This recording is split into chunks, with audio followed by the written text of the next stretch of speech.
Yo, guys, what's going on? Happy Sunday. Happy, Bramigos happy, happy Sunday. podcast in the building. Watching Clash in Italy with your boys. Come through, come say hi, come post up with us. Let's get it in while we watch this. You feel me? Let's get it all rolling. Yeah, Let's because they have fun already with it. rolling. Like we got Gunta Yeah. versus Cody Rhodes going on right now. Which Cody Rhodes with chest hair, that's a choice. Why? I don't know. He made that choice, but he made that choice. So, Yeah. yeah, we are here with it. You got to pull the V-ski back Oh, into the screen. let me grab him. Uh,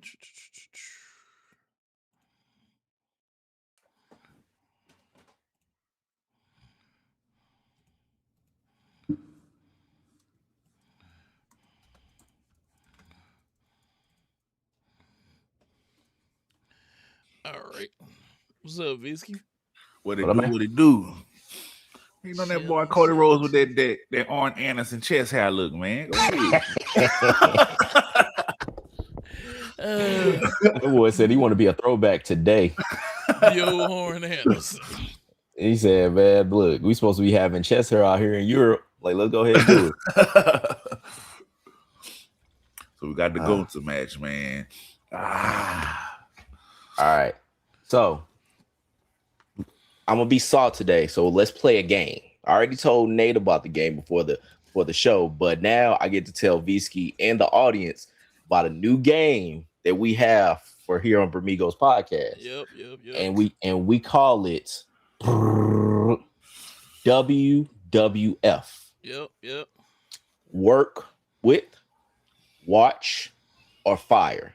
So the rules go really simple. It's kind of like the same thing as fuck, marry, kill, which is, all right, who would you want to basically watch? Like, just say, hey, this wrestler, I just like to watch him. That's all it is. I don't really care too much else about him. I just want to watch him, whatever. Or you want to work with, like, this person, like, it's so interesting. I would love to work with this person. I would love to basically make this person better. I have these ideas for this person, blah, blah, blah. Or fire, get the fuck rid of them.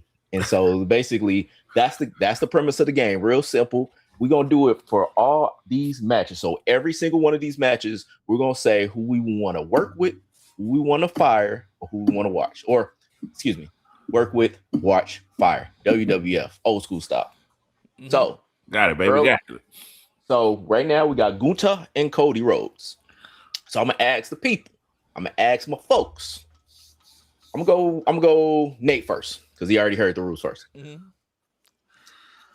Cody Rhodes, watch, work with, fire. Okay, I'd work with Cody. I'd work with Cody. I'd work with Cody. Cody is a good talent. I just feel like it's times where he's not pushed the right way. I don't think that we know what Cody Rhodes really is or what he really could be. That's my answer for that one. That's a good one. I like that one. All right, now Visky, Cody Rhodes, watch, work with, fire. I would have to go with work with, mainly for a different reason, because nothing would just make me happier than to powerbomb him through the announce table. I want to be the one to dethrone Cody as this new face they trying to present him as. I want to put my finish on him as the heel to take the title from Cody. That is my desire. That's what you want to. You want to be the nail through the heart. Yes, definitely. Mainly because I don't really enjoy watching him. As of right now. And I don't think he should be fired. I think he is definitely could be a great part of the company. Yeah, I can see that. All right, I'm gonna go with mine. So I'm gonna go with just watch. And the reason why I say that, because I think for me, when I think of Cody Rhodes, I think he's more of a finished product. I don't see him as somebody that's like I can basically approve on him or change him in any kind of way. I think he kind of is what he is, and not even in a not kind of way. Some guys, you see in sports, like they are more like their ceiling is like where it's at. Ceiling might be high enough, high to where basically it's like, okay, you got it, you got some talent, you really solid, like you can do all the good things, great, all those kind of things. But it's like you kind of get to a point. It's kind of like Jacoby Brissett. Like Jacoby Brissett doesn't have a high ceiling, but he has a solid enough ceiling where you're gonna get by. Like you're gonna get 230 and 2 touchdowns, 2 interceptions. But you'll get that as a baseline. Like you ain't gonna get too much lower, you ain't gonna get too much higher, but you're gonna get about that. And sometimes you just need 230, 2 touchdowns, 2 interceptions. Like I think Cody Rhodes is a little bit better than Jacoby Brissett, what he is. but I think that he kind of just is what he is. All right. So the next what's up? What's up? Now you got him in there sleeping pretty good. Oh, we peeping to sleep. Ooh, he deep. Ooh, he deep in there. Ooh, he deep in there. Pause. I was about to say pause.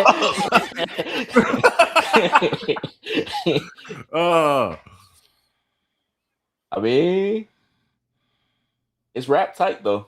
Like it's a deep sleeper hole. Like, and he's I ain't seen the bottom rope break in a while. I know, right?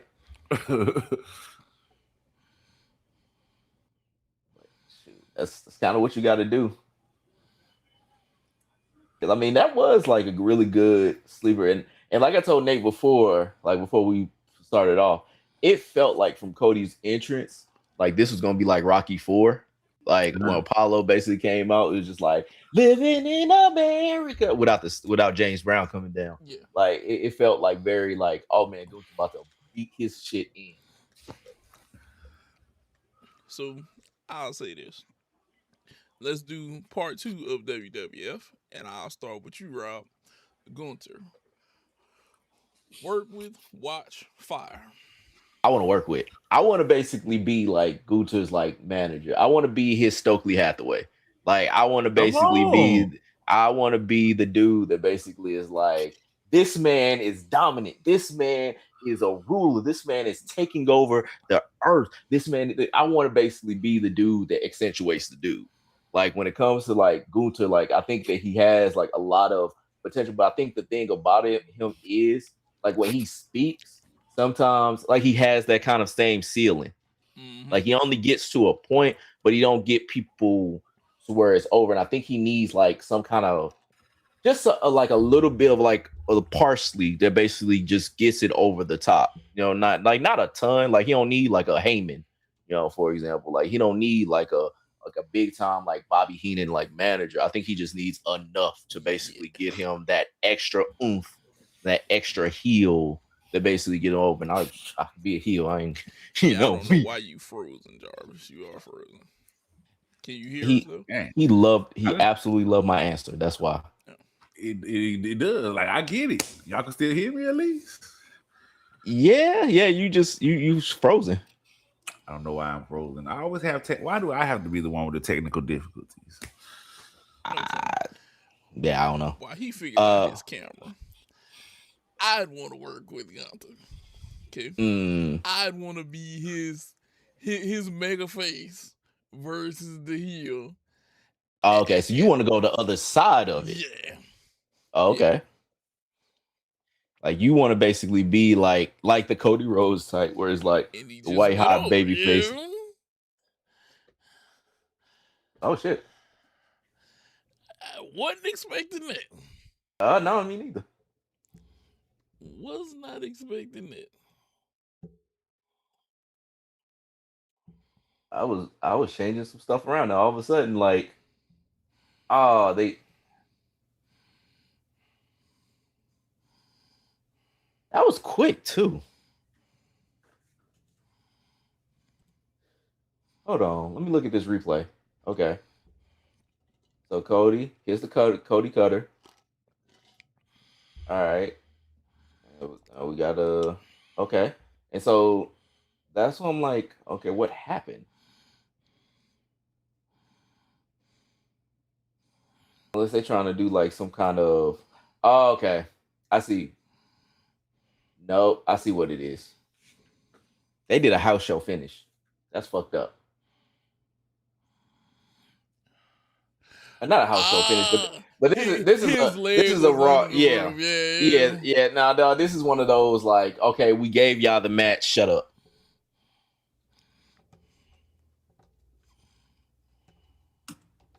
Like that's all this was. Like this was just, hey, we gave y'all this match. Pipe down. Don't say shit else. Okay. What was it? That was like what, 10 minutes? That was pretty fast. Yeah. Well, I don't know how long that match was. Like maybe 15 minutes. That was pretty fast. It didn't feel like that was we didn't have that long of a match though. But he's back. All right. So y'all both want to work with Gunter, right? Yeah. This might be a technical answer. My answer. I want to fire Gunter and rehire Fat Walter. I miss Fat Walter. It's not cutting it for me. You ain't with the Slim Gunter? I ain't with the Slim Gunter. I want Fat Big Chop Walter. That was a different man right there. So you saying like it's a Big Luther, Little Luther side situation. Big Gunter, Little Gunter. You know, basically. Like, give me the original Fat Walter any day. There's a totally different wrestler that was just on my screen. So look, are we running it back? Does Jade get this belt back? Ooh, she should. I think so. I think she should. Yeah, like does she? Maybe not, but should she? I would say so. Like I think she should get it back, but nah, I think they gonna say basically again. But that was funny though, like because I think that's one of those kind of like conversations we're gonna have like once it's all said and done, like which was better, Big Gunter or Little Gunter? Yes, man. Big Luther, Little Luther. yeah. And it's the same, and it all rhymes the same. Like everybody got black people got Big Luther, Little Luther. We wrestling fans, some black wrestling fans too, got Big Gunter, Little Gunter. Like who is gonna basically be the one that you like, who you like the most? Because I think Jenny probably likes Little Gunter more. Like I don't know how much she likes the big meaty man, whatever. But like I mean, Gunter's still big. It's not like he's small. He's just leaner. That's the only difference. Skinny Gunter. Now give me the original Fat Walter with the big fat hamburger meat fingers. Everything. Mm-hmm. Oh yeah, the big chops and that shit. was my guy. The original, the UK champion. That's what I want back. The UK champion, the one who dethroned Pete Dunne. Yeah. Nah, that was like, as far as what they trying to do, that was like the better fitting Gunter. That was the better like dude. They basically like, because it's hard when you got a lean motherfucker that's basically like coming in and dominating and slapping chests and all that. Like it don't fit the same. It don't work the same. But nigga got his own health, and that's why I'm like, I don't know. That's true. I'll say this. I think Gunter, since he's slimmed down, he's still a ring general. He's still a very good heel.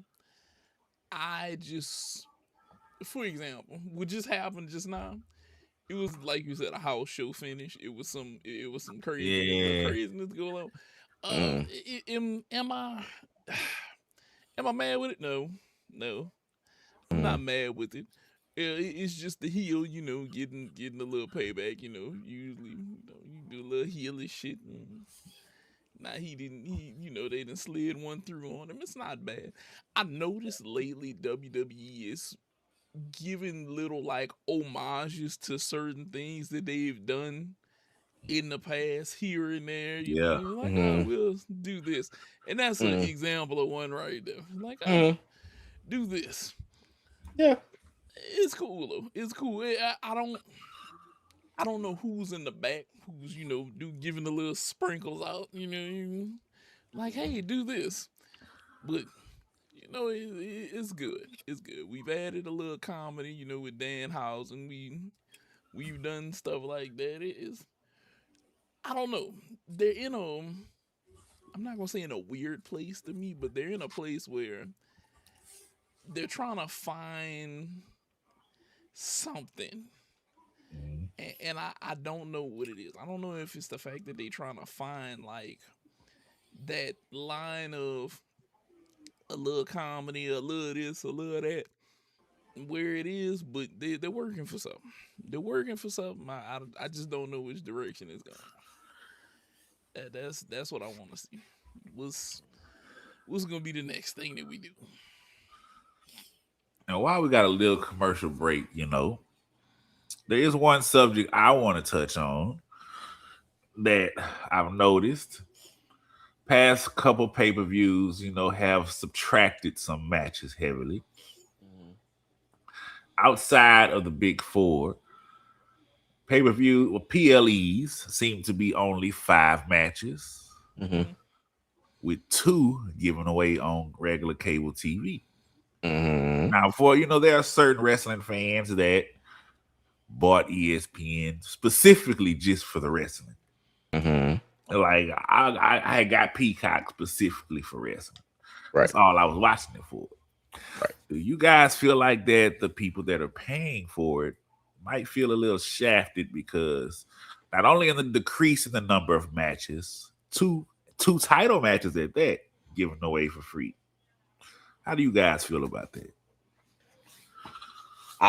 I'm feeling, like, because the thing is, so like the 5 matches, I don't have much of a problem with because it's the same thing NXT did, and I liked it.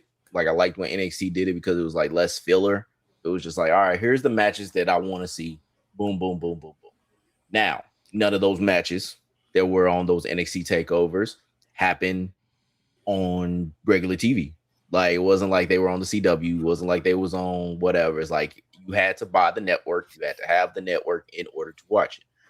I understand what ESPN is trying to do, which is get people into the tent to watch more. The problem is, in which I go on the Reddit boards for pro wrestling and ESPN and everything like that. These niggas don't care about watching wrestling. The people that want to watch wrestling want to watch wrestling. The people that don't.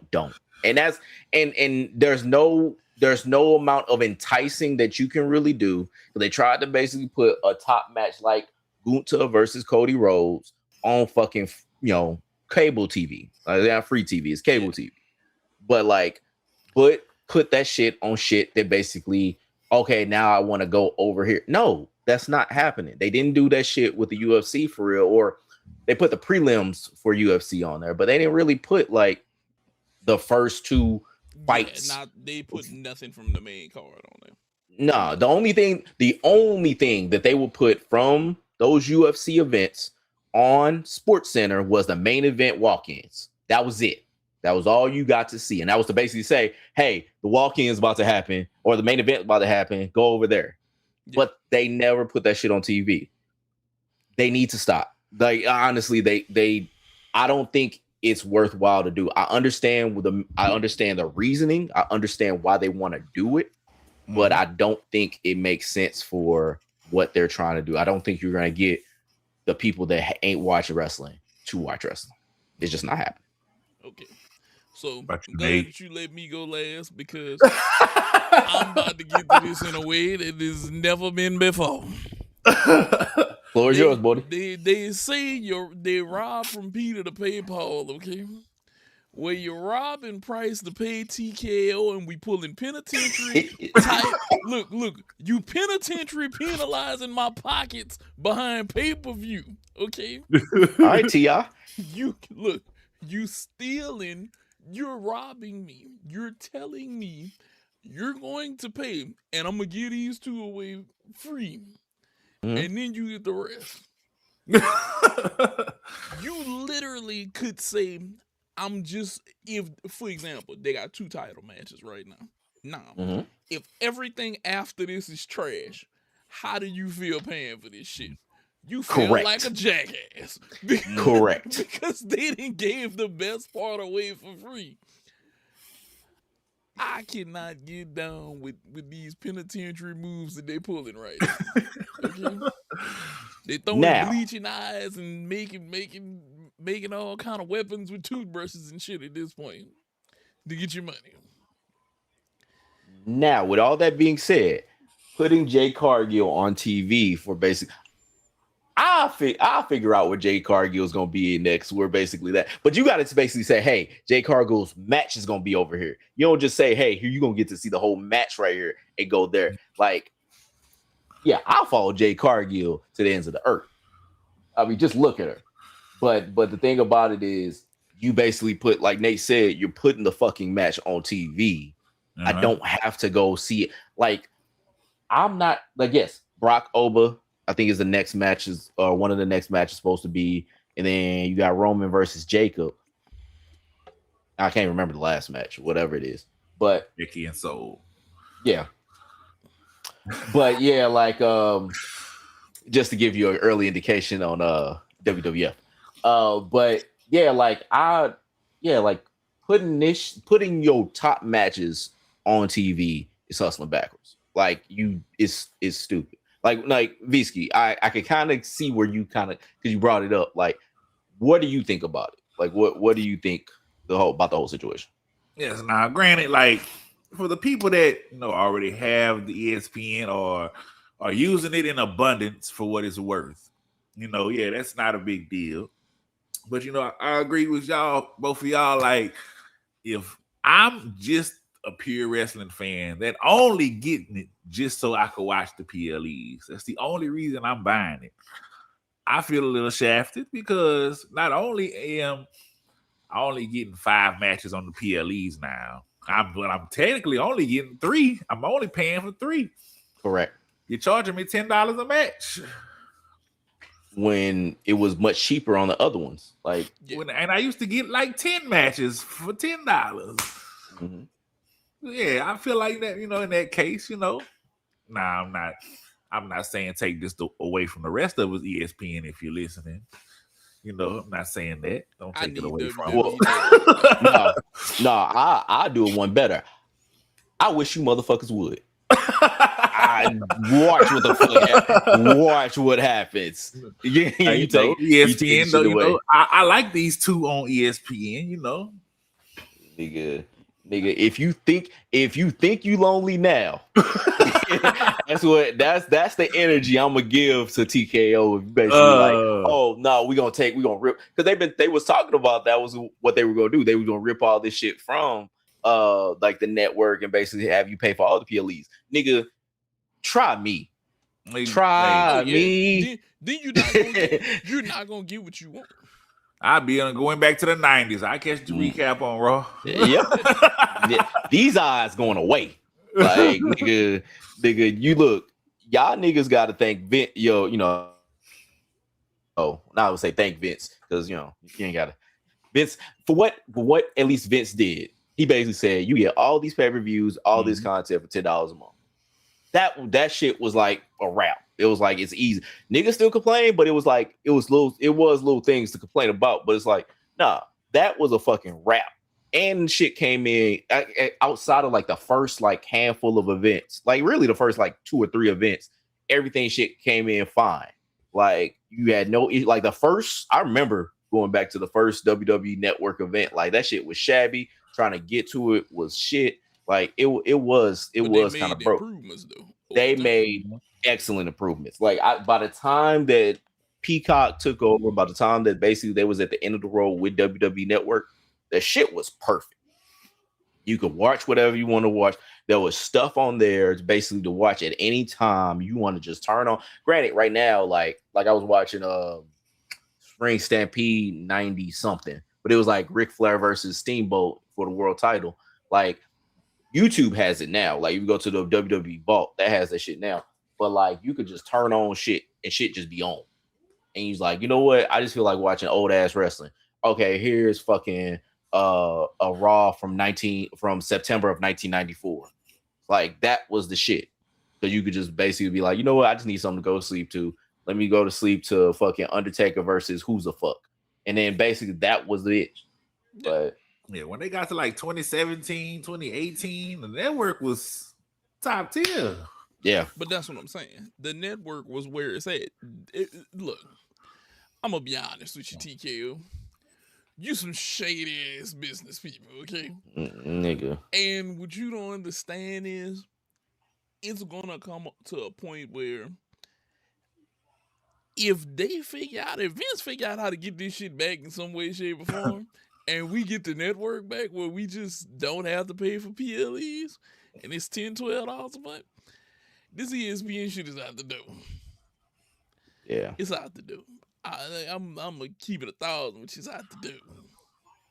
Yeah. You're like, y'all are playing a bad game with this shit. Like two title matches, free. Come watch us. What the hell?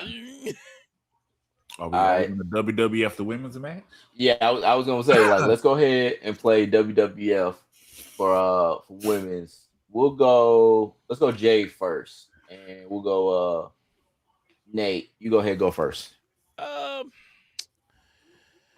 Okay, so who we gonna go first with, Rhea or Jade? I would say Jade. Okay, so Jade, I definitely work with her. I'd work with her. I'd want to be her Paul Heyman. I'm gonna go out here and I'm gonna talk and I'm gonna get you over. I'm gonna make you. I'm gonna be the mouthpiece for the Black China. I got you. That's how I would work with her. Yeah. What about you, Visky? I'm gonna say I want to work with her. Be her Edge or Matt Hardy. Oh, my bad. We talking about something. My bad. Brandon Phillips. But no, I work with her, and not necessarily in like the manager role. Like I would be, how they used to do China, and they used to have her wrestle some of the men. I'm gonna say you be your Eddie Guerrero. Like your Latino heat. Exactly. Oh no. El Negro heat. I'll be the sexual chocolate. Gotta be. I gotta be sexual chocolate. That's gotta be what me and Jay gonna have to run it back. We gonna have to run it back. Sexual chocolate in China. That's what we gonna have to do. And I feel like they would definitely get us, they would definitely put on the mat. Why is she kicking ass in the ring? I'm coming around. Yeah. Hey, chicken baby. Chicken baby. Chicken baby. But nah, I echo these two niggas. Like the only really thing I would just say, like, I want to work with her. I wouldn't even have Jaded being her finisher, even though I think it looks dope as hell. Like, I think that pump kick could be her finish. Like, I think those big ass legs basically hit somebody. Gotta like put a hole through a nigga's chest. I would just make her finisher that pump kick, and that way she could kind of have that for like anybody, like especially. Well, I mean, she is a big, but like for anybody, it's like boom, like hit him with the motherfucking howitzers right there. Even though the Jaded does look like it's Correct fire, I think. Wrong, Rob. Ain't that Beth Phoenix finisher? Oh my, that's just similar. I think it's mainly it. I want to say it's mostly it because I know it's like the thing, and then yeah, I think it's basically it. The only difference is because I think Beth Phoenix had the same pin. Because I was like, where have I seen that before? Yeah, I want to say it's mainly the same. I like that idea. That pump kick though. That pump kick could be nice for her. Yeah, like that's my own thing. Like, I guess when I opt for like finishes, or I think of finishes, like I think of something that's really gonna work for everybody, like work against everybody. I think that one would basically do it. I mean, I I don't know if she got Nia Jax up for Jaded. Yeah, you see what I see. think she might be able to. You think she can get up there? Yeah. I know she did the. I know she got her up on the shoulders, but I can't remember if she got her up for Jaded. But let's go with Rhea, and I actually go first with Rhea. I'll watch. When it comes to Rhea, I think that I wouldn't really think to work with her, but I don't really think that she should be gone from the company already. Yeah. I know there's a lot more people because of what's been going on with Rhea and Jay, like kind of the shit going up into the WrestleMania match. That people are like, yeah, Rhea needs to go elsewhere. I think she still got a lot of viability within WWE. I think she's mostly ran through everybody. So I mean, you could kind of take a break with her, but like I think she is still one of those people that has it. She has a lot of good move sets. She has a lot of good charisma. I think she still. I still like to watch her in the ring. Yeah. But no. So I go with watch. So, Beastie, what you think? WWF work with, watch, or fire? I might be in the minority here, but you can give her a pink slip for me. I work. Give her the pink slip. Send her the TNA. I feel like I'm read out because honestly, I don't feel like it's nothing. I don't see nothing else she could do. I feel like she hit her glass ceiling entertainment wise for me. Maybe that's me personally. That might be a personal thing. I don't know. Like it was hot for a while. She was the new hotness. Now I'm like, now I kind of dread seeing her come on the screen. Real shit. To your point, AAA would actually be a really nice place for her too. Yeah. I think you see a lot of people going. Like, if y'all ain't see, War Raiders just won the AAA tag team championships. Like, I think that seems like what TKO is trying to expand to. And I can see like if they do actually buy out Progress, and basically make Progress their European AAA. Like I can see basically her going out there and owning that, and then like say if they do pro wrestling, because my guess, and we could do 10-4 do rags or whatever, but like my guess is they're gonna buy Progress and gonna buy Pro Wrestling Noah, and they're gonna basically make those their affiliates for overseas. So instead of them doing WWE UK, and instead of them doing say like WWE Japan, they're gonna just basically buy out those promotions because they've already been working with them. They'll buy out those promotions and then basically run them, or at least like own them to a degree, and then basically have them be their like outposts.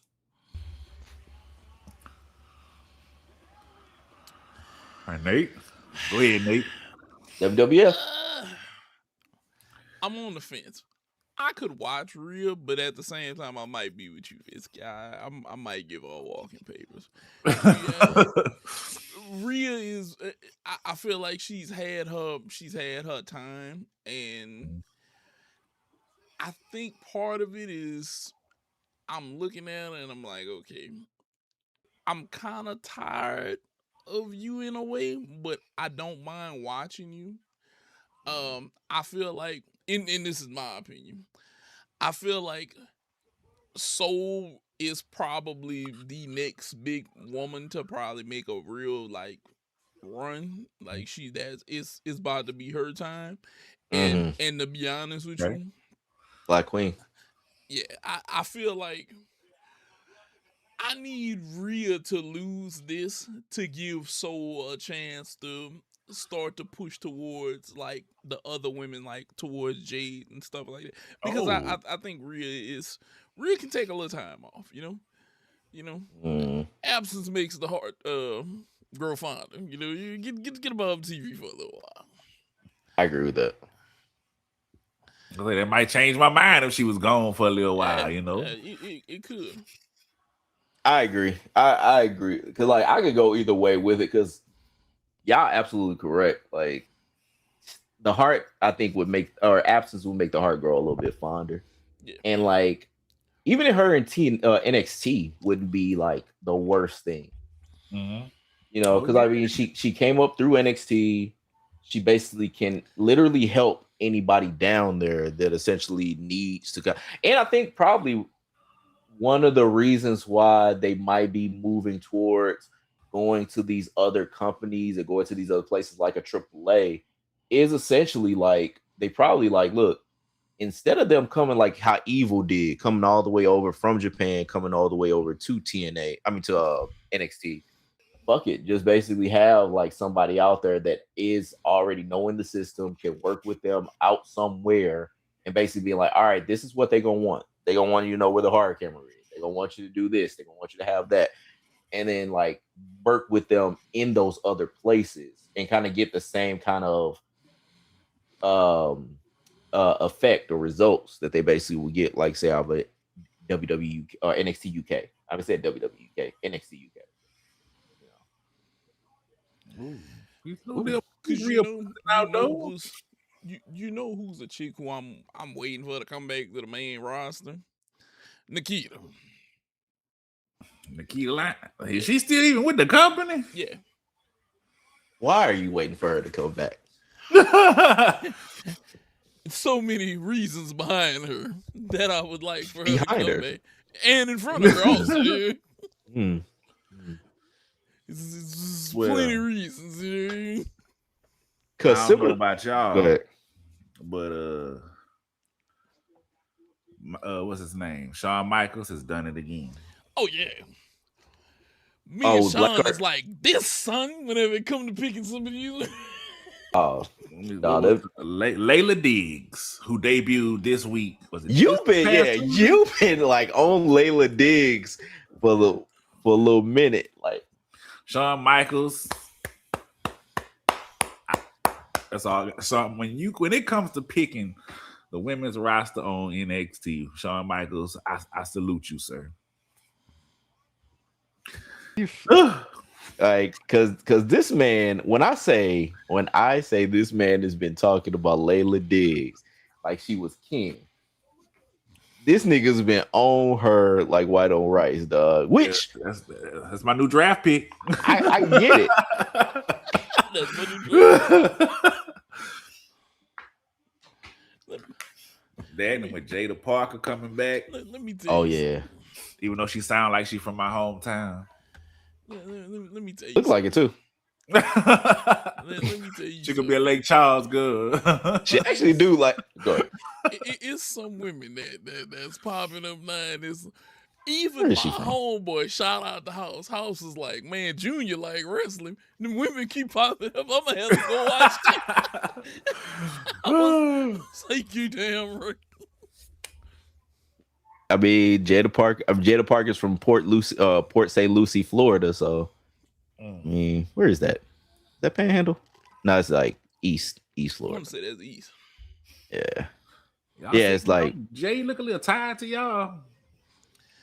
I don't think that she's tired. I think she is playing it up a bit though. Yeah, because they already did like the angle where it's like they both gassed and everything. This has actually been a really good match. Like, yeah. Ooh, I like that. Jay been working. Because that's the other thing too. Like, I understand, like, they really do want Jade to develop more. And having her work with Rhea, I think is a good way to do that because Rhea's good on the mic, Rhea's good in the ring. Like, she's a great person to sharpen your iron against. Definitely, that could really help her. I agree. Yeah, I think the thing is Rhea.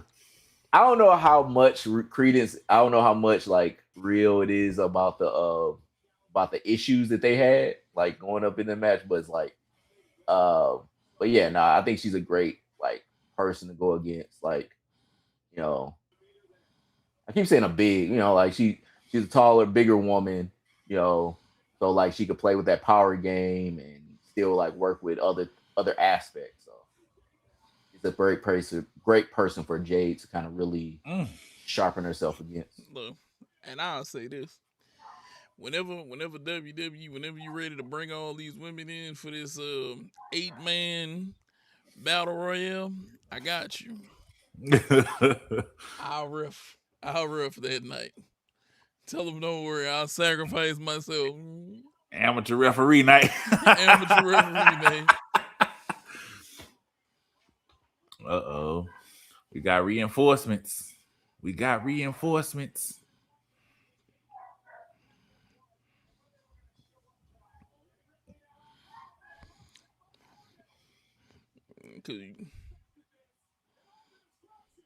I seen that coming. I seen that reversal. She always do the same reversal, but hey.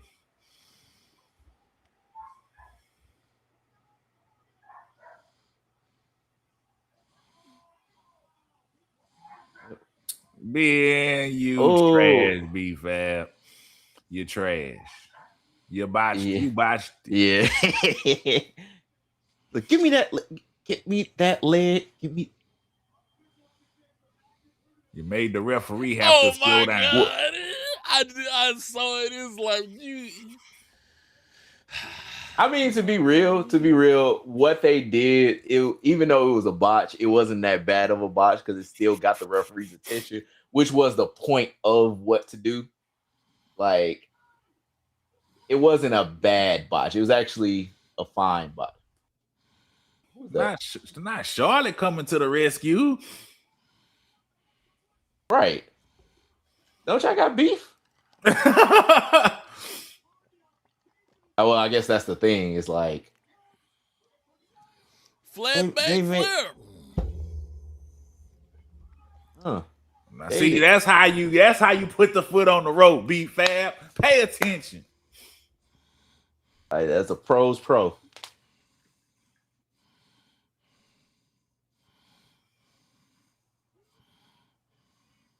Okay, so they trying to build Jade versus Charlotte.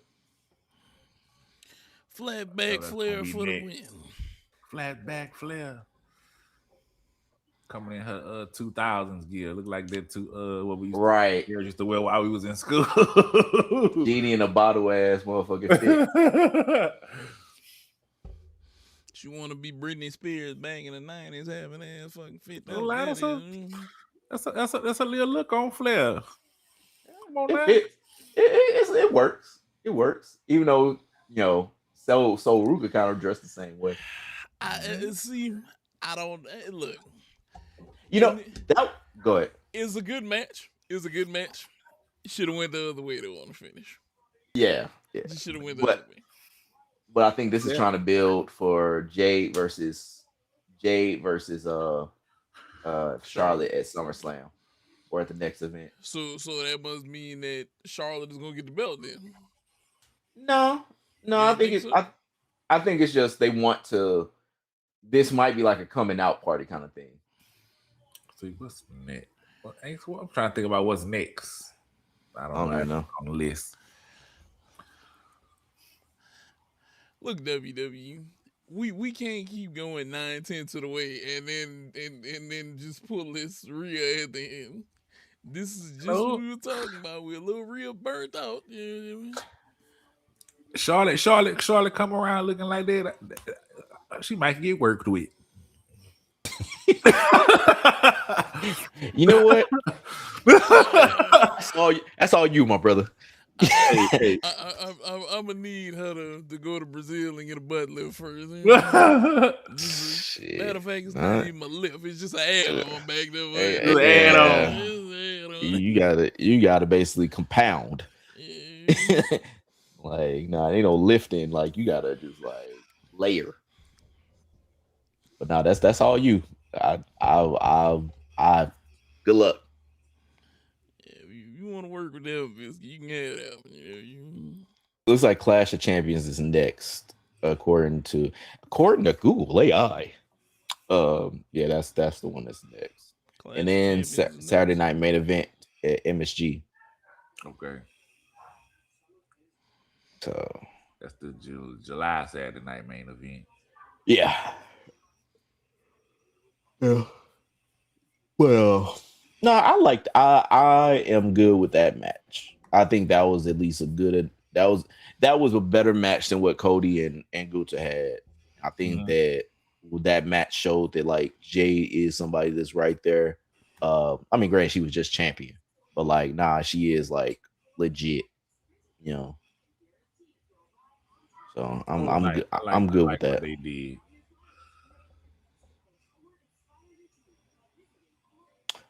All right. So while we got some time in between matches, let's talk about the topic du jour, the NBA Finals. We just had Game 7 yesterday between San Antonio and Oklahoma City, and it was a banger. Chet, mark your days in Oklahoma City.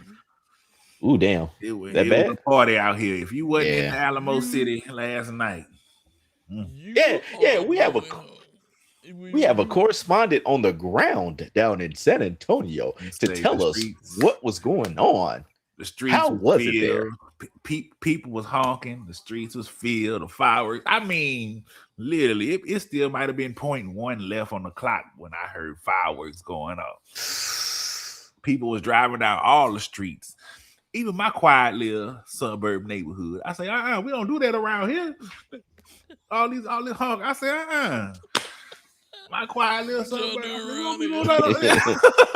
Like this happens? It was popping. All the streets was popping. It was filled. It was so bad that Academy out here was giving away had the t-shirts. People was in line for 2 hours to get their NBA Finals Spurs shirt. They was gonna open back up if we won. Granted, I don't know what the people would have done if we'd have lost. Right. Standing in line for 2 hours till the game was over. Just so happened we did win. It was dope. And also, what's his name? What is his name? Tracy McGrady? No.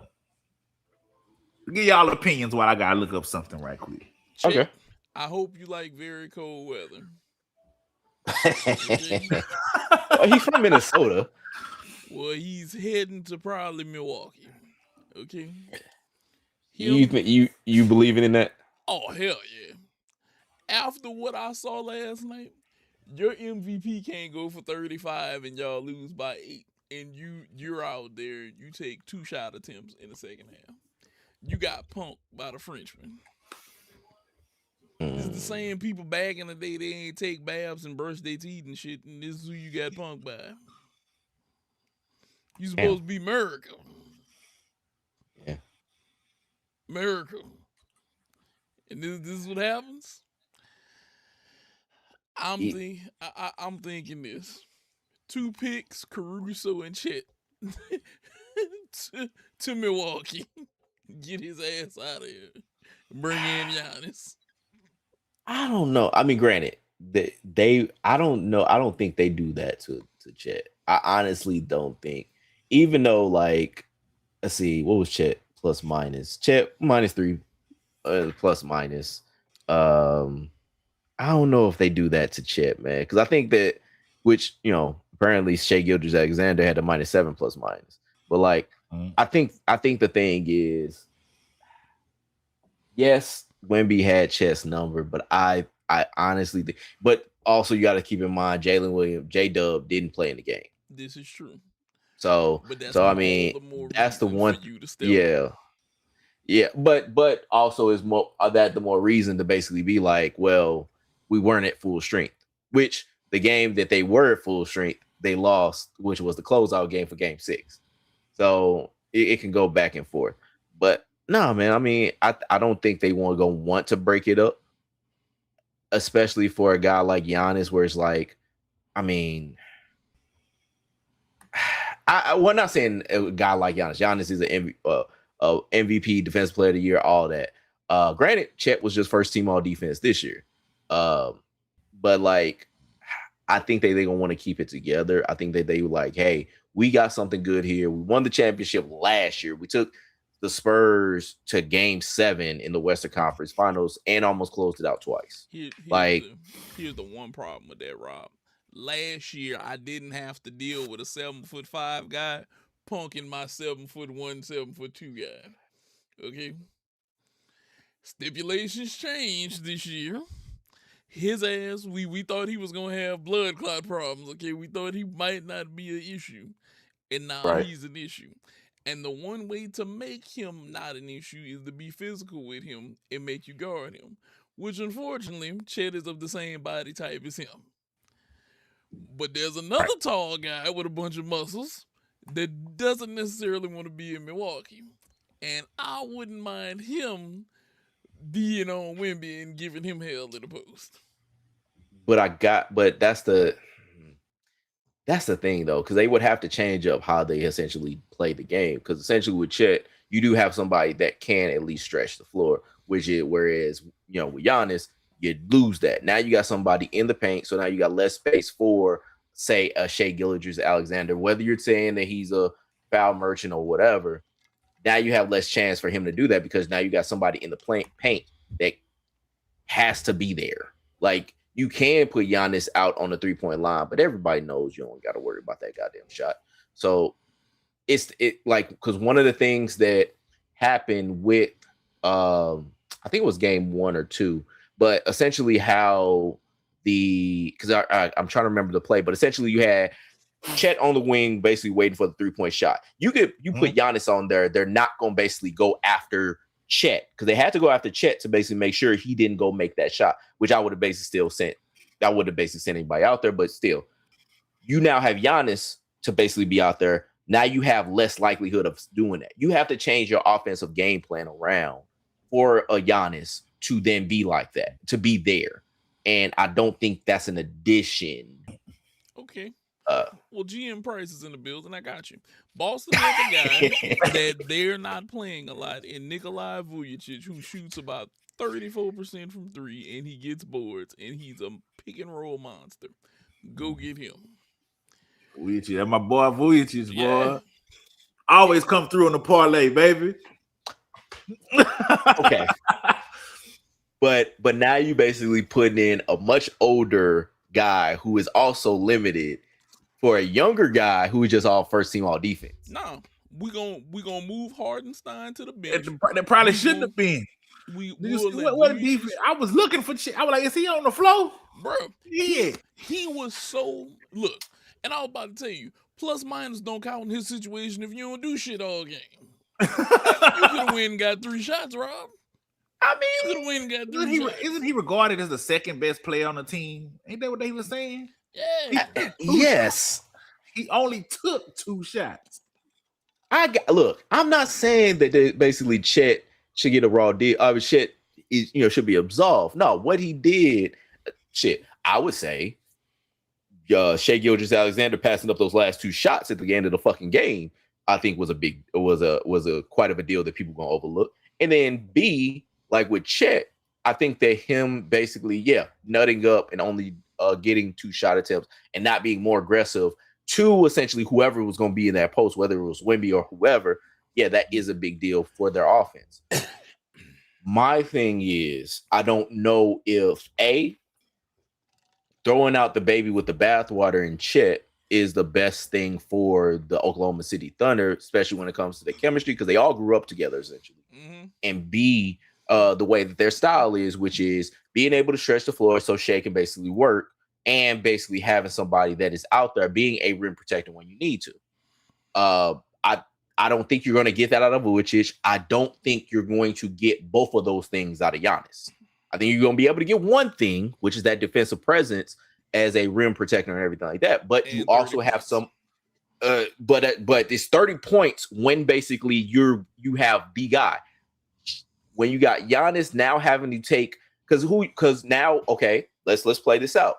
Who is basically the number 1 option for OKC if basically Giannis is there? Shai Gilgeous. So now you gotta have Giannis for the first time in his career being the number 2 option. Do you think Giannis being the number 2 option is a better thing for him versus him being the guy and everything working around him? It could work because one is a guard, one is a big.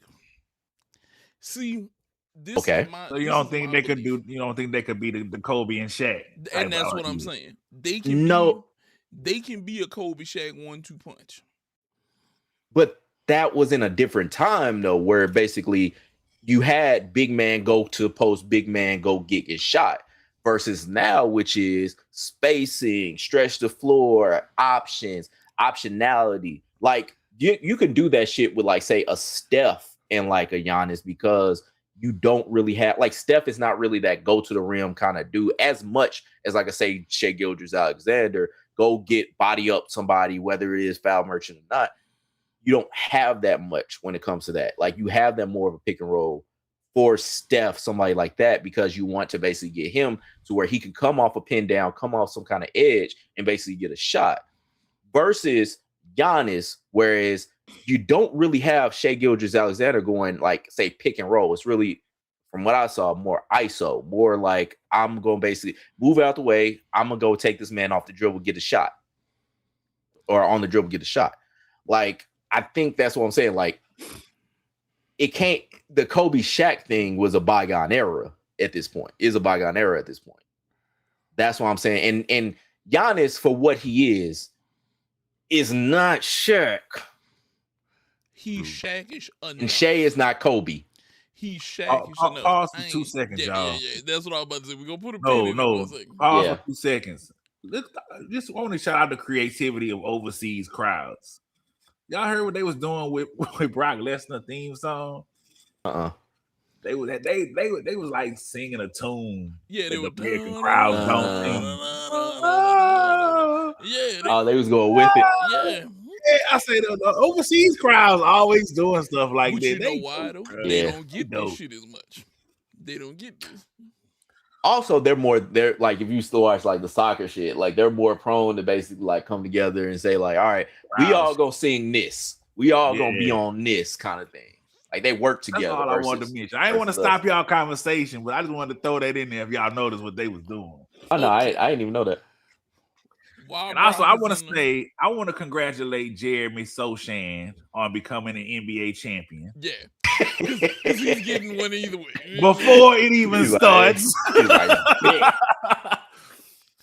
All right, so quick one: WWF Brock Lesnar, go Visky.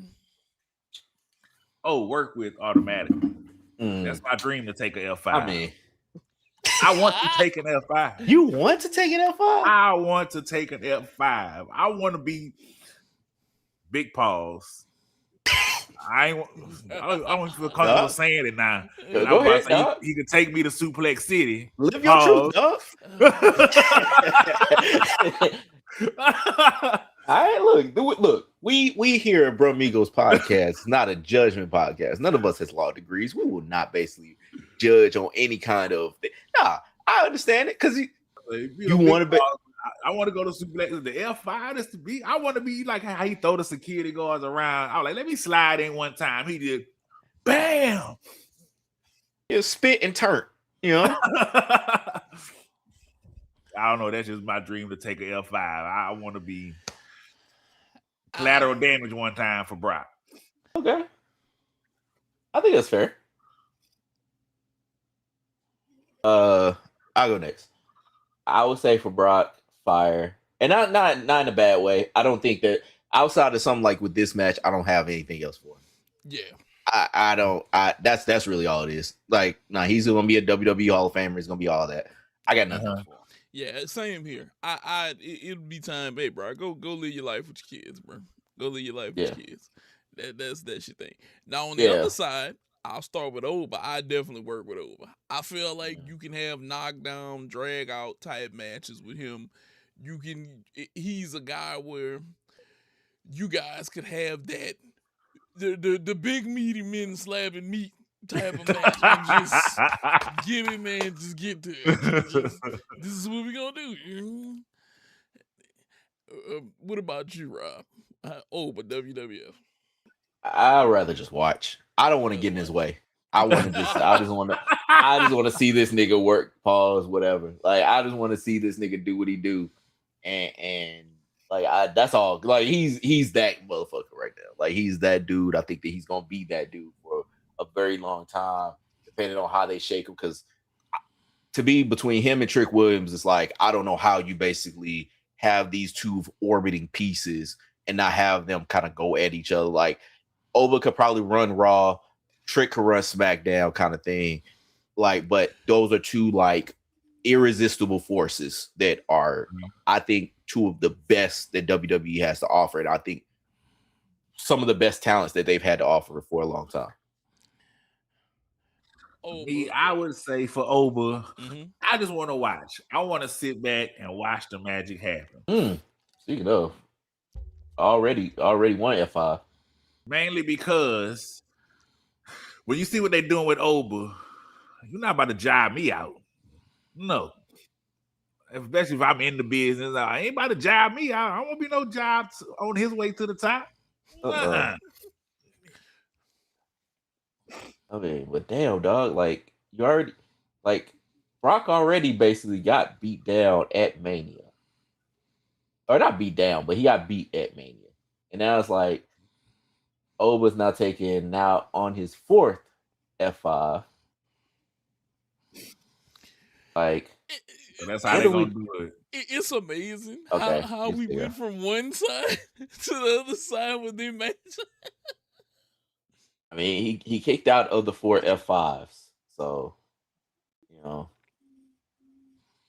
he's doing a good job. You ain't beat him down, so you gonna put the 4 F5. Man, like, but you got at least beat down first. Like, and now you got him in the Kimura.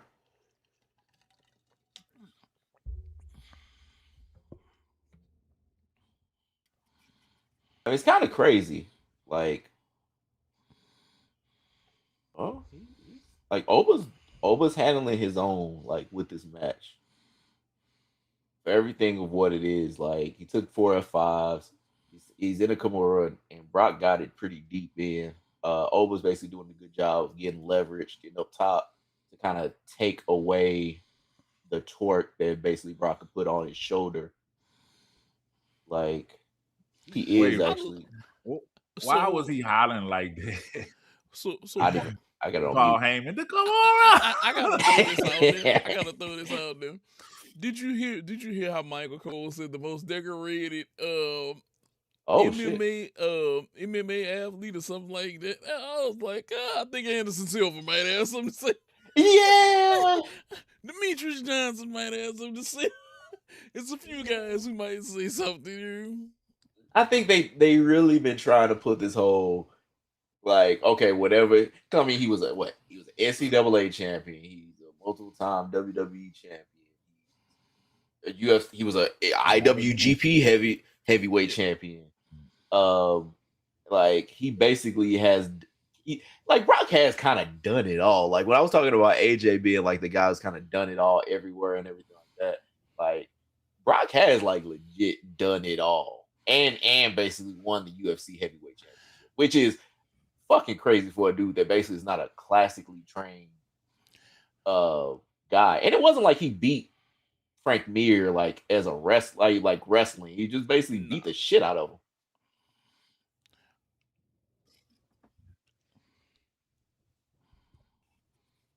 Not beat the shit out of him, he beat him. But you know what I mean. I'll say this. This match started off very explosive. Yeah. We was getting out the hole with this. It's getting busy. Nah, this been straight so far. Yeah.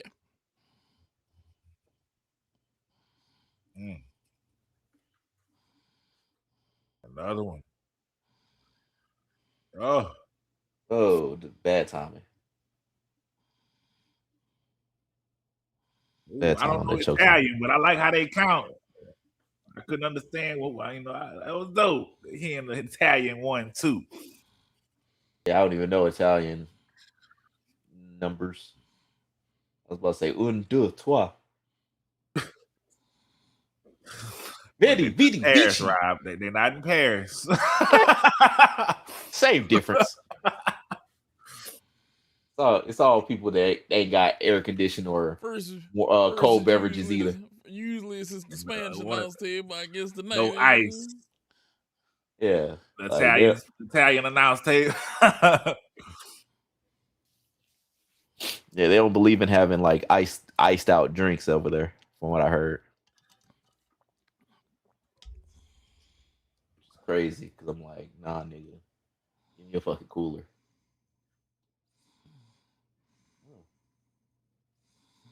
But this is a good I might match just of beat. stand behind y'all, my little stream. I think you might be in front because the way you was reacting, like it was stuff that I didn't even see yet. Oh, I'm definitely behind you, Rob. You had said 4 L5s and they were still announcing. Oh, my fault. I had to All right. refresh. I was like, let me refresh. Maybe how did I get so far behind? He had said 4. I think I was on 3 or something like that. I was like, okay, you got another one. Like, all right, at least I see what's coming here. I think I'm caught up now because when I refreshed, I think I'm caught up. Oh, okay. Don't tell me. No. Nah, I ain't gonna say shit.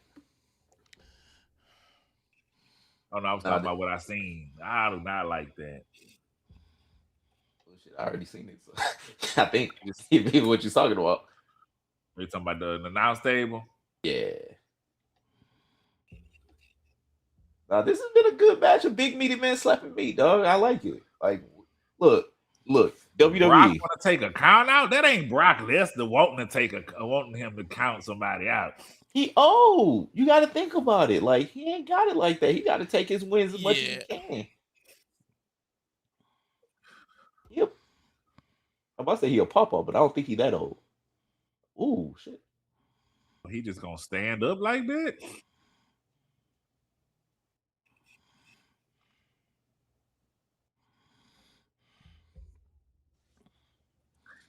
Oh, I hope that wasn't a cheap shot on Lesnar because he about to give him a receipt. Okay, I didn't expect that ending. Did your ending already, Pop? Mine did. I didn't want to say anything. Yeah. I didn't expect that ending. Is it at least is it good? Yes. It's you can say it's good. Oh, you there? I might be.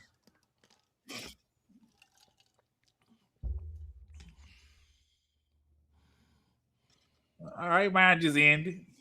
Yeah. Okay, I didn't say Brock could just jump over that nigga like that. He went high as hell too. Like, I was like, you know what? All right. If you gonna basically say like, all right, this man still got it, cool. All right. So he take now. Hold on. Hold the hell on. He taking off his gloves again? Let me find out that motherfucker just didn't want to go out on the loss. Let me find out that's what it was. Nah. He gon' you know what? If they trying to do it that way, round 3 of SummerSlam. Correct. I think Brock will be like, yep, nope, I'm good. I got the win. I got the dub. Fuck all y'all. Then Oprah will be like, shut up, you bitch. Come get me in Minnesota. Ooh. His hometown. Huh? Ooh, that's why. It makes so much more sense now. Okay. Go out in Minnesota. Yes. This makes way more sense. And it's a rubber match. Nah, that's why I like this. Yeah, that would be a rubber Yeah. That makes way more sense than him losing at Mania. I'm good with this. I'm actually for it. Okay. I'm actually for this a lot. Because then you basically I'm actually glad they had a match. Yeah. Nah, this was a you know what? As much as I basically was whatever about Clash of Champions, like this has actually been a really good show so far. Yeah. Or at least I would say the last two between Rhea and Jay. Yeah. Like between Rhea and Jay and then this one, Brock and Oba. Like I've really liked these matches. This was I feel like this was a good match for two beasts. Yeah. Like the way the match production went on and the story they told, it was still a match of I'm still the young up and coming beast, and Brock was there. And I'm still the man, like, and Brock had to work to really put down the young beast trying to take his spot. Yep. Like he had I think it was like what 7, 8 F5s? Yeah. 7. Ooh. The story. Santino. Yeah. We bought 1-1, Rob. We bought 1-1 whenever you said that. It was look the Cobra.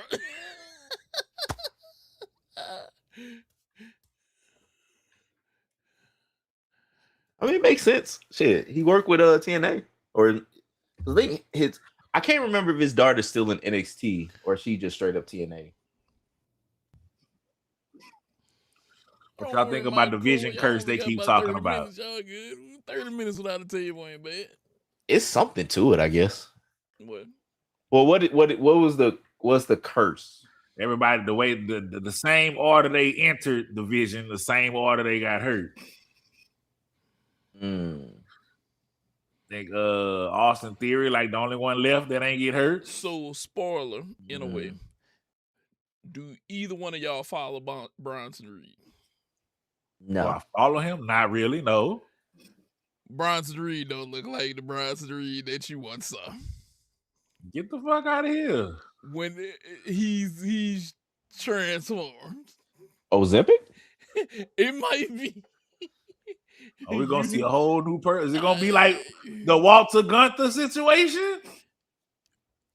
To me, a little bit more dramatic than that.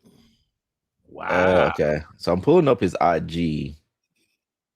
Are you talking about like this picture where he's like this?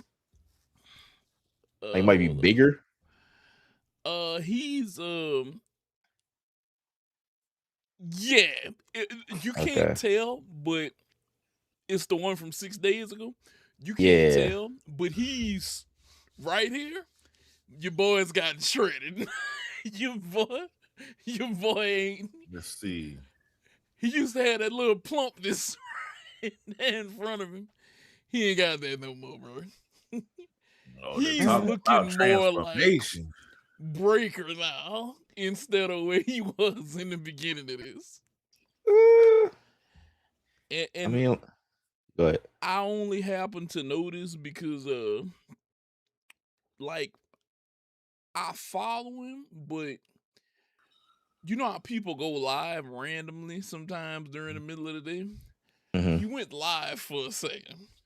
And I looked at him, I was like, is that Bronson? Is that Bronson? Yeah. Okay. They showing I guess the match, the not Generico, the Mexican match, the El Grande Americano. Yeah. So I haven't. So please, nobody spoil it for me. I am gonna want to watch it myself. I'm gonna try to ignore it. Okay, yeah, I watched it, so I ain't gonna spoil it. Yeah, I haven't watched it yet. So I would say respect my privacy. Because I forgot. Did you at least mute it, Rob, so you can't hear? Yeah, it's been on mute. That's why I'm looking at y'all right now. Yeah. But nah, like I had forgot that it was supposed to happen until like I looked at YouTube like right before we went on air, and I was like, oh shit, that was yesterday. So now I'm gonna watch it after we get out of here. Because I was looking forward to that match, but I also forgot that it existed.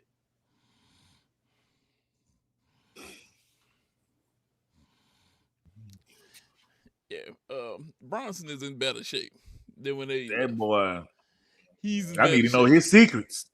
He's in better shape than whenever he left. That's good. But I had whenever I saw him, I say, I say, is this why you were gone? Yeah. It's like, is this what it was? But that's gonna be interesting whenever he returns. All right, so we have to have an obligatory LeBron James question. Yes, go ahead. So this specific question is something that I've been thinking about for a while, and it's been on our topic sheet for a little minute. How many Hall of Fame careers do you think has happened since LeBron James is coming into the league? Like, we on year 23, is about to be year 24 next year. So, like, in the last quarter century, essentially, how many Hall of Fame careers? People that have come in that have Hall of Fame? Since he's basically come into the league. Ooh, okay. Like let's say excluding his draft class, because two guarantees have already basically happened, Wade and Melo. Yeah. So let's say like starting say 2004. So let's say like the Dwight Howard year. Like so how many? Yeah, of course. CP3. But that's two.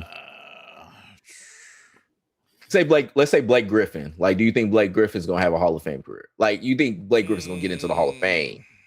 I don't know. That's pushing. He's gonna be on that line. He's gonna be on that line because he's well known. And I'll say this: up until Detroit decided to try tanking, Blake Griffin had a year where he was headed towards MVP, and then they kind of just shut him down to a certain extent. And that's where I'm gonna be real with you. I think that's where he lost his kind of love for the game whenever that happened to him, because he was really showcasing that he could pass and do other shit besides dunk and crap. And I think that's where he might make it in there. I think Bosh is way in them draft class, huh? Yeah. Yeah.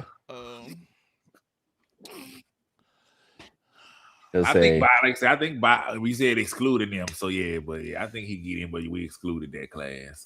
Yeah, I'm pretty sure Bosh is already in, actually. I think I'm not mistaken. You want to talk about anybody? Like, are we like not stating the obvious, like the Steph, KD, and all them? No, we gonna name them. I legit want to like think about.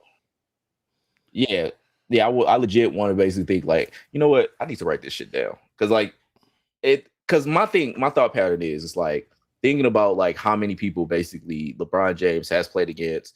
LeBron James basically has orbited around, like how many people in the time that this nigga been around. But granted, Kobe played 20 years because we could do maybe next week we could do him or whatever. But I mean, Bron is playing right now. But like the amount of people that basically LeBron James has been around since he's been in like the Hall of Famers. 04, Dwight, Iguodala. Is Iguodala a Hall of Famer? I think he might get in there. He has a Finals MVP. Yeah, one All-Star though. He might get in there. One All-Star, but he has a Finals MVP. But his Finals MVP was just basically like a consolation for having to take LeBron for 7 games. In 04, the only one for sure is Dwight. Let's say Dwight for sure. In 05, Chris Paul. Yep. Yeah, that's about it. I think Gerald Green ain't gonna get into the Hall of Fame. No. Monty Ellis ain't gonna get it. Okay, so just CP3. 06. LA might get in. I don't think LaMarcus Aldridge gets in, dog. I don't think he's gonna get in. I don't think Brandon gets in because he had a short career. I don't think Rudy gets in. No. Y'all think Rajon Rondo? Yeah, I think Rondo could get in. Borderline. I think he could get in. Borderline, but I could see him getting in. I don't think Kyle Lowry gets in. No. Yeah, Redick ain't getting in either. We have 5. Looking at 06 draft class. No, I'm saying like 5 people. Yeah, something like that. Yeah. 5. And then the next one would be 07 would be KD. That's 06. Al Horford's gonna get in. Yeah, Al definitely getting in. Yeah. That's 7. Noah's not getting in there. No. Nick Young damn sure ain't getting in there.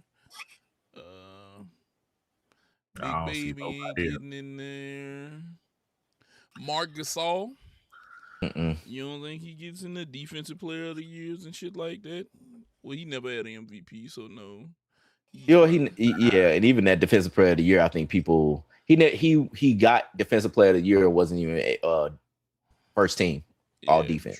True. Which is odd. I know Noah not getting in there, right? So that's probably it from that class.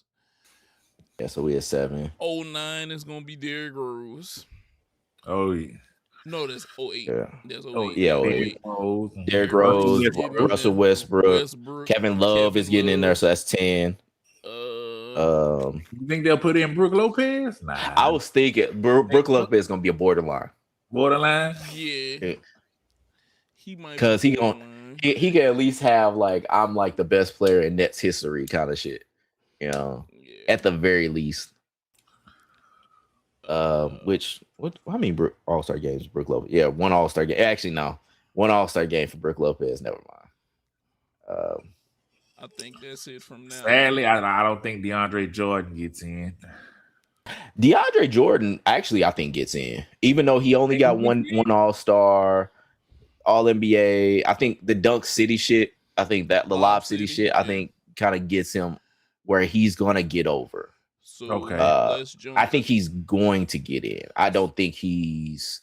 So then we go to what 9, Yeah. right? Blake Griffin is a possibility. Yeah, James I think Harden Blake Griffin gets in. I think James Harden gets in. Steph So we is had 12. getting in. Steph getting in. 13. Or DeRozan? DeMar might get in. I think DeMar might get in. Yeah, I think borderline, but I think I could see him getting in sooner or later. So I'll say 14. With DeMar DeRozan getting in. I think that's it from that class. Yeah. So, yeah. I don't think John Wall's Wall is not. gonna get in. Boogie's not getting in. Boogie's getting in. Hayward's not Paul PG George is gonna get in. Yeah, he's gonna get in. For 15. Okay. I I think that's it from now on. It's nobody Hold on. else. My boy Pat Bev? Nah, I'm kidding. You know what? Pat Bev gets the can't go back Hall of Fame get in. Like he gets in there. Okay. 16, you got Kyrie. I mean, sorry. With Kyrie in 2011, you get 16. 2010 already? So yeah, that's what are we? I was watching that commercial. That's why I started watching that commercial. Yeah. So Ruben, WWF. Yeah. Oh yeah. The Wi-Fi. I go watch for Soul. I don't know what I could do. Like as far as like if like say I was a manager for Soul, I don't know what I would do with Soul. Like it's one of those things. Like she's going to be she's going to be like a top baby face. It's only a matter of time. Like she's gonna be everywhere. Like they gonna have her ass everywhere very soon. This is main event. Nah. Next one main event. Oh, we got main event. What's the main event? Tribal Combat, baby. Tribal Combat. Oh, yeah. You know, because Tribal Combat really happens in Italy of all places. Of course. You know, we don't need the islands whenever we can go over to Italy and have spaghetti and crap. You know, damn the tribe. Right. The baguette. But yeah, I go watch for WWF for Soul. What about you, Visky? I definitely go watch. I feel like I couldn't work with her because I just feel like we wouldn't have that chemistry character-wise that would fit to work with each other. So I'll just watch her to see, because to see what she got to how she gonna move along and move up the ranks. Yeah. What about you, Nate? Soul, I'd work with Soul. I feel like you could always have some type of match with her, even if it's like a mixed tag. I feel like you said, Rob, she's gonna be the women's baby face. She reminds me of like Lita mixed with Tori Wilson. That's a great comp. Yeah, that's what she reminds me of. Lita mixed with Tori Wilson. And I enjoyed it. I like tall, athletic woman. She has a great finisher. As long as she can keep doing that and perfect that, that's a great finisher. Yep. Like it's a great finisher. Now I'm not gonna lie. If I had to go WWF on Becky, I'd watch Becky. Mm-hmm. I wouldn't want to get rid of Becky. I feel like right now she's kind of in her I'm Intercontinental Champ. You know who this run kind of reminds me of her right now? You remember whenever the Miz had his run with mid-card Mm, time? This is what it feels like because they have that cocky attitude, but they can wrestle and they can do what they need to do. that's a And great call. I appreciate that about her. I just need her. Well, I'm gonna need her and Soul to have a good match. And either way it goes, I'm still pushing Soul forward. I'm pushing Soul forward because Becky done been the man. She done been this. She done been that. She's had her shine. We don't Yeah. have to rinse and repeat her unless we're gonna use her to pass something to somebody else. That's how I feel about that. Nah, I I mean, feel like go ahead, Rival. You going? Go ahead. Go ahead. no, go ahead. Oh, for me, so for Soul, I already said Soul. I mean, for Becky, definitely. I'm not gonna say fire, but definitely watch. And I feel like she could where she's at now. I don't feel like she needs to be at the top of the mountain. I feel like ever since the man shit, like I don't think she got nothing that could top that. She needs to be in the position she in to enhance the new talent. And I would like to watch how she would, put over new talent. Like how these matches, even though it might be repetitive matches, I feel in a way like she kind of helping Soul get over. And I like her doing that. Yeah, like to your point, Nate. Like she's the bar. She's the bar right now. Like she's like, hey, you go against me. You go against me. You basically show that you basically are something. Now, I think that was a great shot with what you said with Miz, with the Miz cop, because like she is that, and I'm watched too, because like I think that she doesn't have much to that I would say. Like she's the best women's soccer that's ever existed. I think she is quick on the mic. She's very back and forth. Everybody says it. Sports Illustrated says it. Bleacher Report says it. Like she basically is exceptional. I think on the mic and has been since the man thing has been a thing.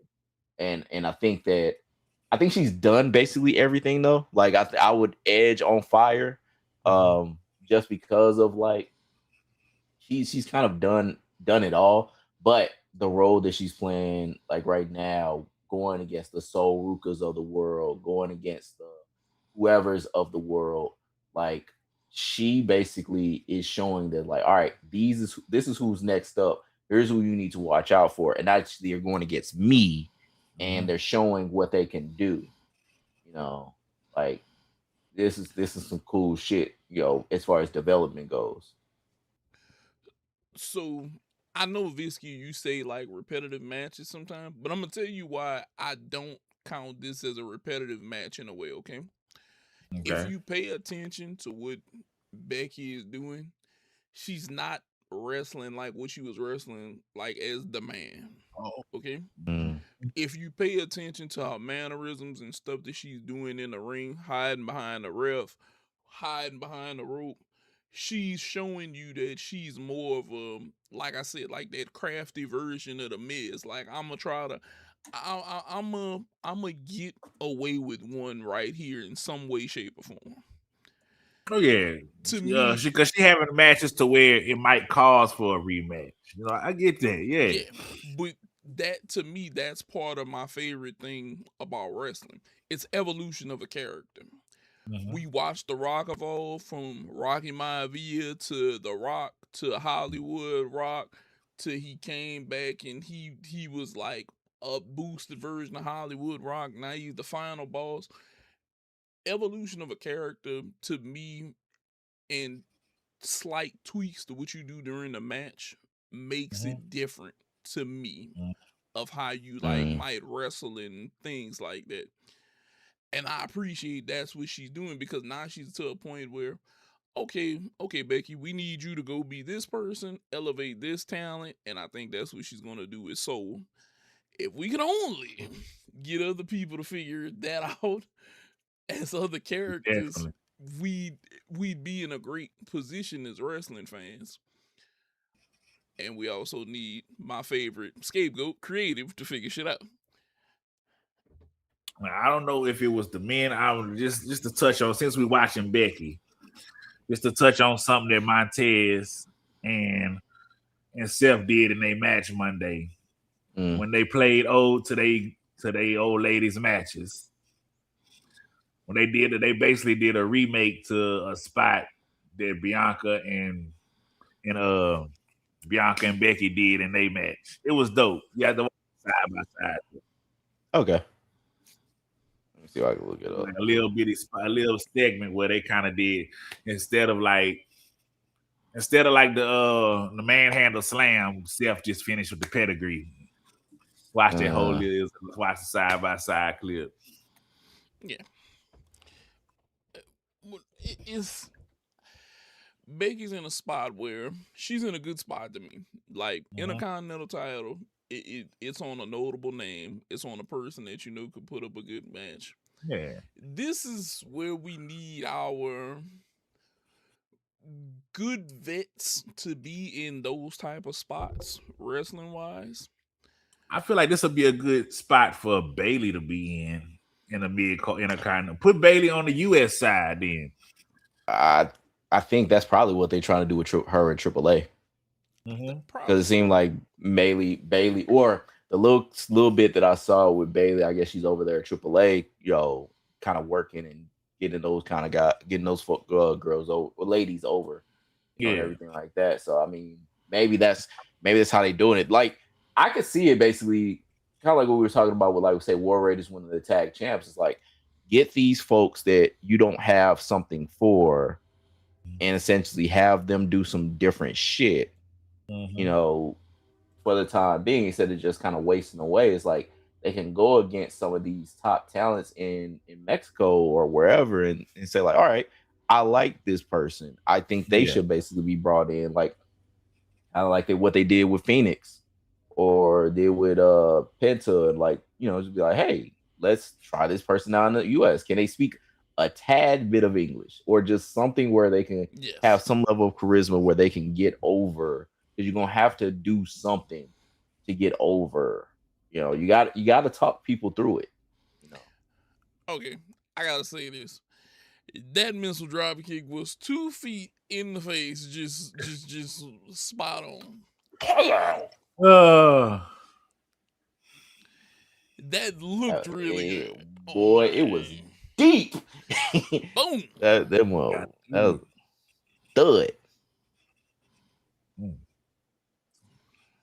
If she does hit the finisher, I hope nothing messes up. The last 2 times, Soul Snatcher wasn't looking too pretty. So I'm gonna say something, and I'm gonna tell you why I think she messed up one time.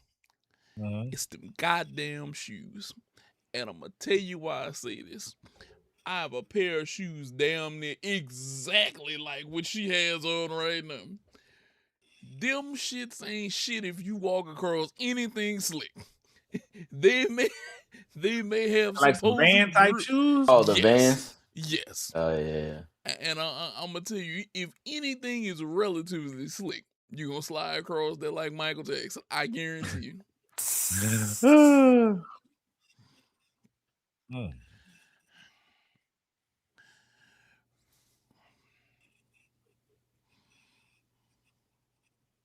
Oh no! About to disarm her. You gonna bite her?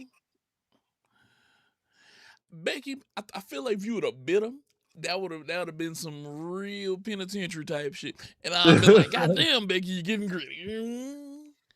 Ooh, nice little reverse hook. The STF.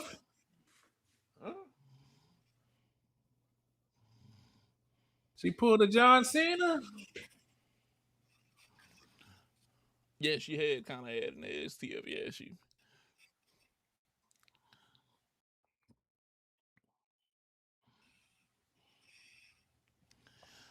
I know that you close like me and you, Rob. That was a good transition of back and forth right there. That was a good transition of back and forth. And I'm just watching.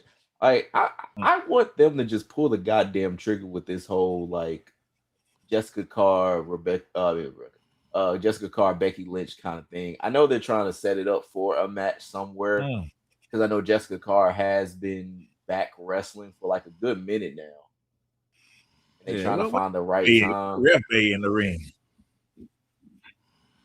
But shit, I don't think your Ref Bay worked. I don't think she.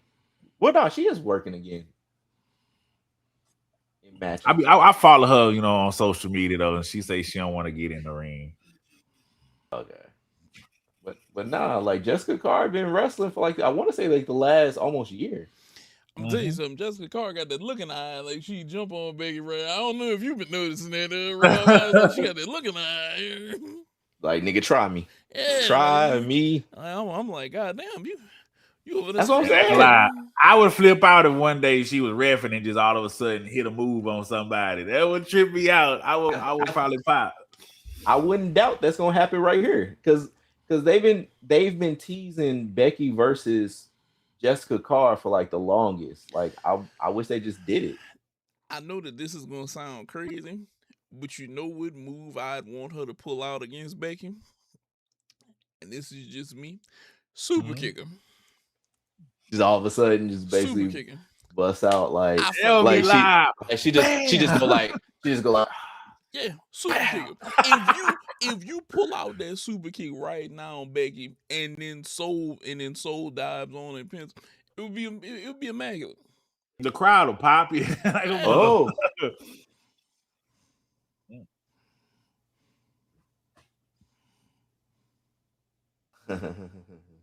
Do it. Now I gotta look that up. I'm about to Google that, hit a pronunciation on Google. How to count in Italian.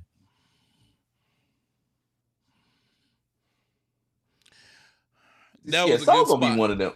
Yeah, so gonna be one of them ones. Spot. Yeah, I told you that's Lita and Tori Wilson. That's Tori Wilson with Lita's ability right now.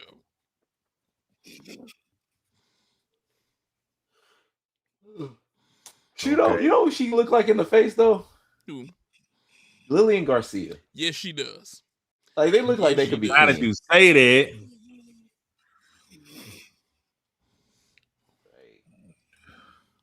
Hey, she just got that. They look like they could just be like cousins or something. Oh, that was nice. I think Lillian is old enough to be her mom. Most definitely, she's old enough to be her mom. Ooh, that was just a nice super kick. That move, Rob, that she just did because I want Jarvis to see them. Yeah, that's why. Look. That's why I said she has a lot of ability that I'm not gonna lie. If Jade can continue to improve like she has, that could be a hellified match. You talking about Jade and Soruka? Yeah.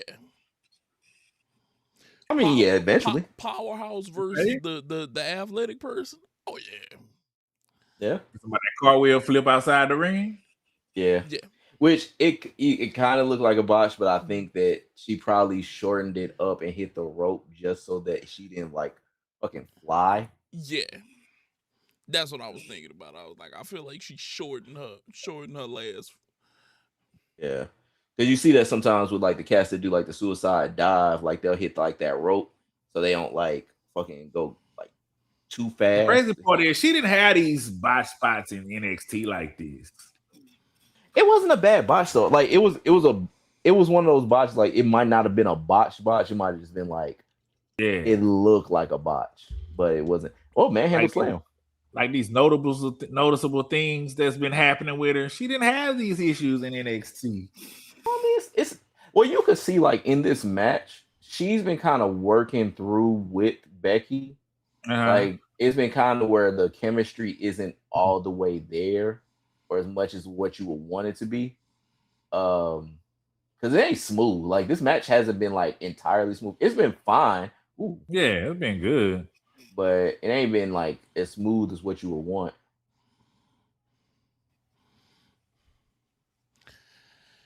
That was pretty a word. Right, yeah. A word. Yeah.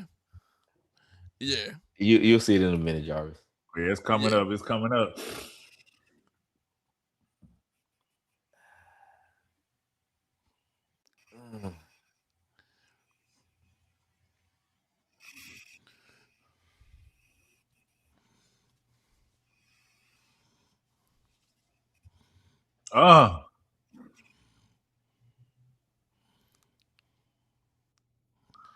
Oh, so they gonna let her get it?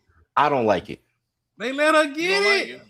I don't like it. You don't like It's too early. Way too early. Too early? Yeah. I don't see, like, she just got there. Like, putting the IC, granted, it's the IC title's been like there for like a handful of minutes. Did it with Stephanie. Yeah. But Stephanie's been around longer. Like Soul Rook has only been like wrestling for like, I want to say like 3-4 years. Mm-hmm. Like she ain't been in the business all that long. But and she only got to the main roster like a minute ago. So it's two ways to look at this, Rob. Because I understand what you're saying. There's two ways to look at this. Could this be the setup to a trilogy of matches? Possibly. Could this be them two going back and forth with this belt for a little bit to see how good she's gonna get? Pyro too? Yeah, boy, you know. It could possibly be them ready to go back and forth a little bit.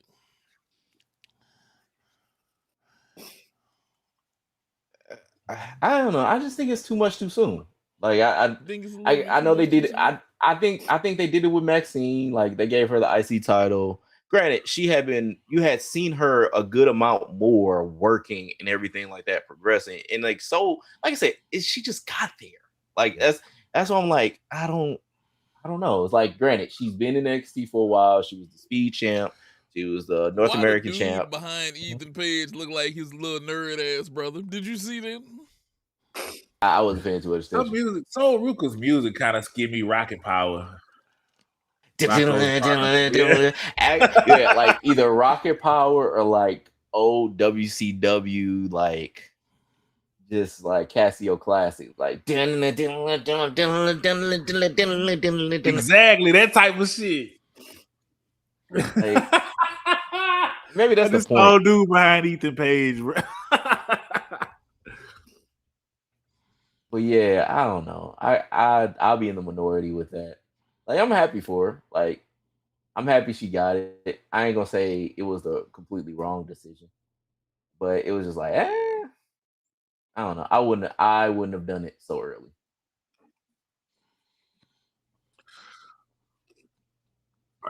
My last NBA topic I wanted to ask you fellas about. How do you feel that we could be entering our first full decade with no repeat champions, with only a couple of more years left in the decade? Now we're on the back end of the decade now. I'm gonna be honest with you. Somebody's gonna get a back-to-back. So you think somebody's gonna get a back-to-back before we get to the 30s? Yeah. I think somebody's gonna get a back-to-back. You see one of these two repeating. Knicks or Spurs? Spurs. That's a good question. Spurs could, because of how they built. I don't think it's a foregone conclusion that the Spurs gonna repeat. Well, I don't think it's a foregone conclusion they're gonna win the title. This is also true, but I'm saying if I are you just saying that, Rob, because that'll get you a point? No. I'm not reverse jinxing myself because I need the Spurs to basically win the title so I can get a point. So, but no, I honestly don't think. I think the Knicks are really good right now. Granted, they've gone against worse teams than the Spurs are going against. And the Spurs had, like I said last week, the Spurs have gone in a very much emotional. Like you saw, like Wemby yesterday. Like Wemby looked like he just won the title. Like Wemby looked like he basically won the championship. It's all over. It had all the emotions, everything. I think that the amount of emotion, the amount of energy that they put towards beating the Thunder yesterday or beating the Thunder in that series, I think is a lot. Right. And granted, they're gonna have a few days off because it was like every other day for that series, whereas the Knicks basically beat the Cavs like damn near a week ago. Like come see. And so like they basically got a little bit more rest, even though they didn't need the rest. I think it's just one of those things like it's a lot to basically deal with and a lot of come down to come back up. And I think with the way the Knicks have been playing this playoffs, they have a good enough team to basically win the NBA Finals. Not in like 5 or 6, but like to win the NBA Finals against this Spurs team. It's two ways I look at it.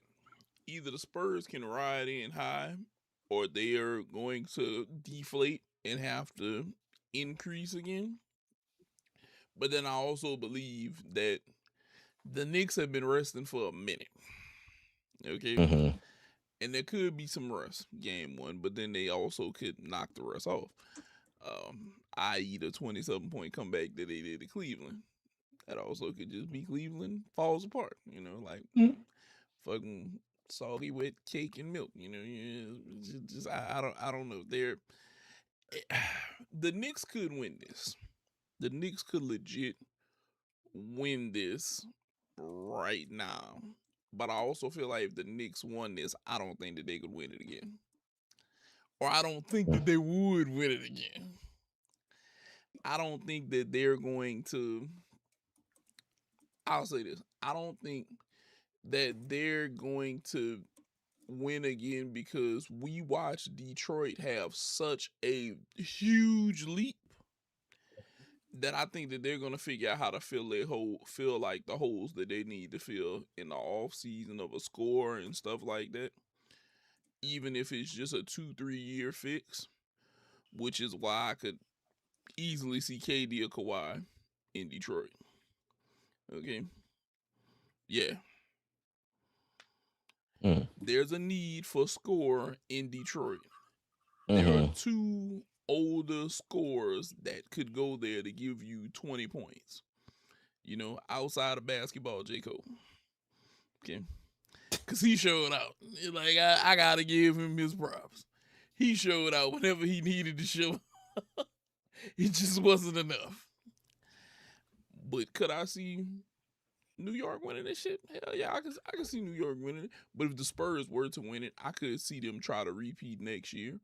But this off season, I'm more in anticipation of this off season than I am to kind of know who's gonna win this NBA Finals. I'm more excited about that. I honestly feel like I don't see nobody repeating this decade. I think somebody gonna get a back-to-back. I feel like even though the Spurs got it all, I just think the depth of the Western Conference, and depending on how the matchups or the bracket layout for the playoffs, certain teams could beat certain teams, and it's like the depth of the Western Conference can prevent them from going back. Like, I agree with you about the Detroit thing on the East. Like, you never know who could come back out of East. Is Boston gonna get it together? Detroit, is Cleveland gonna try to get it together with Harden and them? I don't see the Knicks making it back for some reason. But I also can see the Spurs losing, not because they can't make it back, because the West got so much depth, and like anybody can make it out of the West. I feel like from the Timberwolves, Thunder again. It wouldn't be a repeat, but just them again. Nuggets could possibly go. You never know what, especially if the old heads team up. Steph, LeBron, KD, Draymond, they want to go ahead on the team. That you never know. So I'll ask y'all this: which do you think is going to happen first? An American NBA MVP or back-to-back champ? First, back-to-back champ. American MVP. All right, so Bisky, you go first. Why do you think it's going to be back-to-back? I don't see no American at the top of the list right now who can remotely get MVP. I Oh no, I'm about to say Cade, he in that run, but he got a lot of confidence between Wemby, Shea, Jokic, Luka. Cade got a ladder to climb over the other nationalities. Yeah, that's why I say even though I don't think it'll be this decade, I think it'll be back to back before American MVP. What about he you? Have a ladder to climb? I could make the argument of games played is the only thing stopped him from placing higher. I think in the next couple years, we're gonna be talking about it's gonna be him fighting for that spot. It's gonna be him and possibly Tatum, depending upon if Boston can keep him. Or if Boston decides to keep that duo together. I think Tatum is itching to be out there on his own team. And I think the minute that he gets, if he is the central figure of a team, that I think that SOB is going to average damn near 30 a game. I think he waiting for him to be, this is your team, take the ball. So it's funny y'all didn't say a name that I thought y'all was gonna say as far as like exactly like that's the dude. He's not my one problem with this fool is this. I got one problem with Ant-Man. Ant-Man seemed like he cares about winning, but it's times where I feel like mentally he check out of the game. Yeah. And because he mentally checks out, he's not that American MVP yet, but he's up there. If he can stay focused, he's damn sure up there. I think on the American side it's him, Tatum, Cade is up there. I think that's the three. And I'm gonna throw a fourth one out there, and I'm gonna only throw this out there because I think if they can ever figure it out in Philly or figure out what they're gonna do, Maxey might be one that might make a run at this. He might make a run because we sleep on him at times. And that boy, in the words that boy of my good. people, exactly. That boy good. Hey, I like that. I like that's actually you talked about the split with Tatum. So if they split, you don't think Jaylen Brown could make his way on the ladder? He could, but I'm telling you, Tatum is. Let me tell you something about Tatum, bro. I see this every time he touches the ball. I've missed this from the Lou. I've been letting him go because he ain't been calling for it.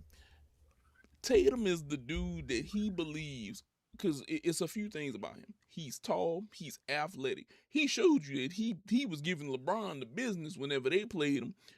Tatum is waiting for somebody to say, hey, bro, this is your team. He can't do that in Boston because Brown is there. But we watched Brown do it whenever he wasn't there.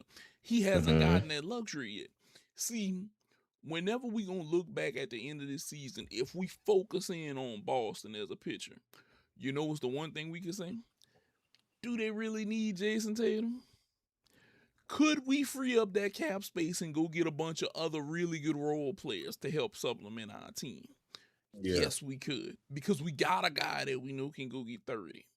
We got that guy. We can go get defenders and stuff. We haven't seen the roles reversed over there yet.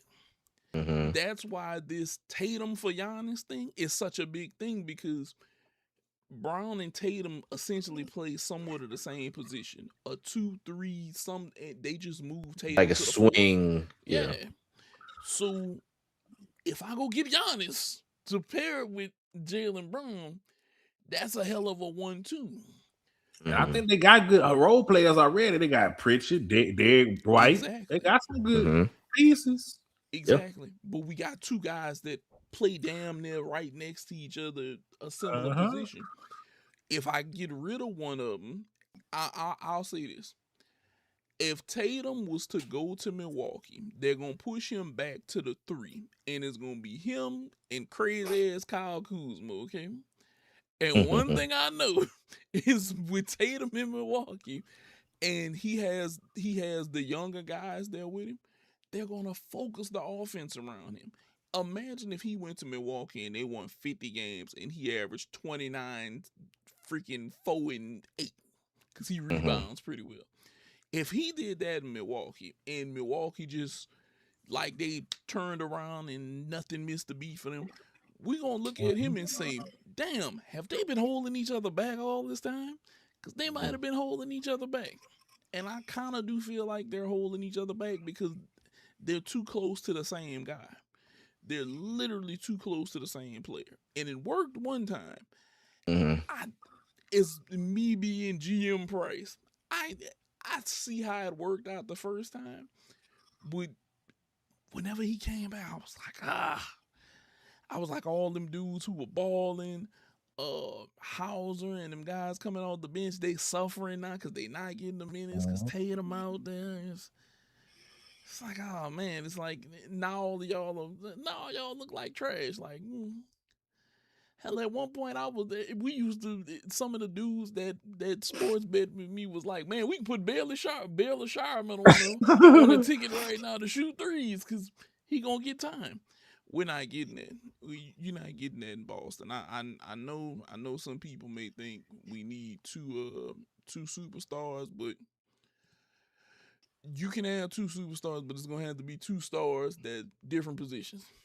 They gotta be spread. Look, hey bro, you need to be a 1 or 2. You need to be 4 or 5. You need to get away from me. You know But it's gonna be interesting. But I think we might get the American MVP before the 2 back-to-back.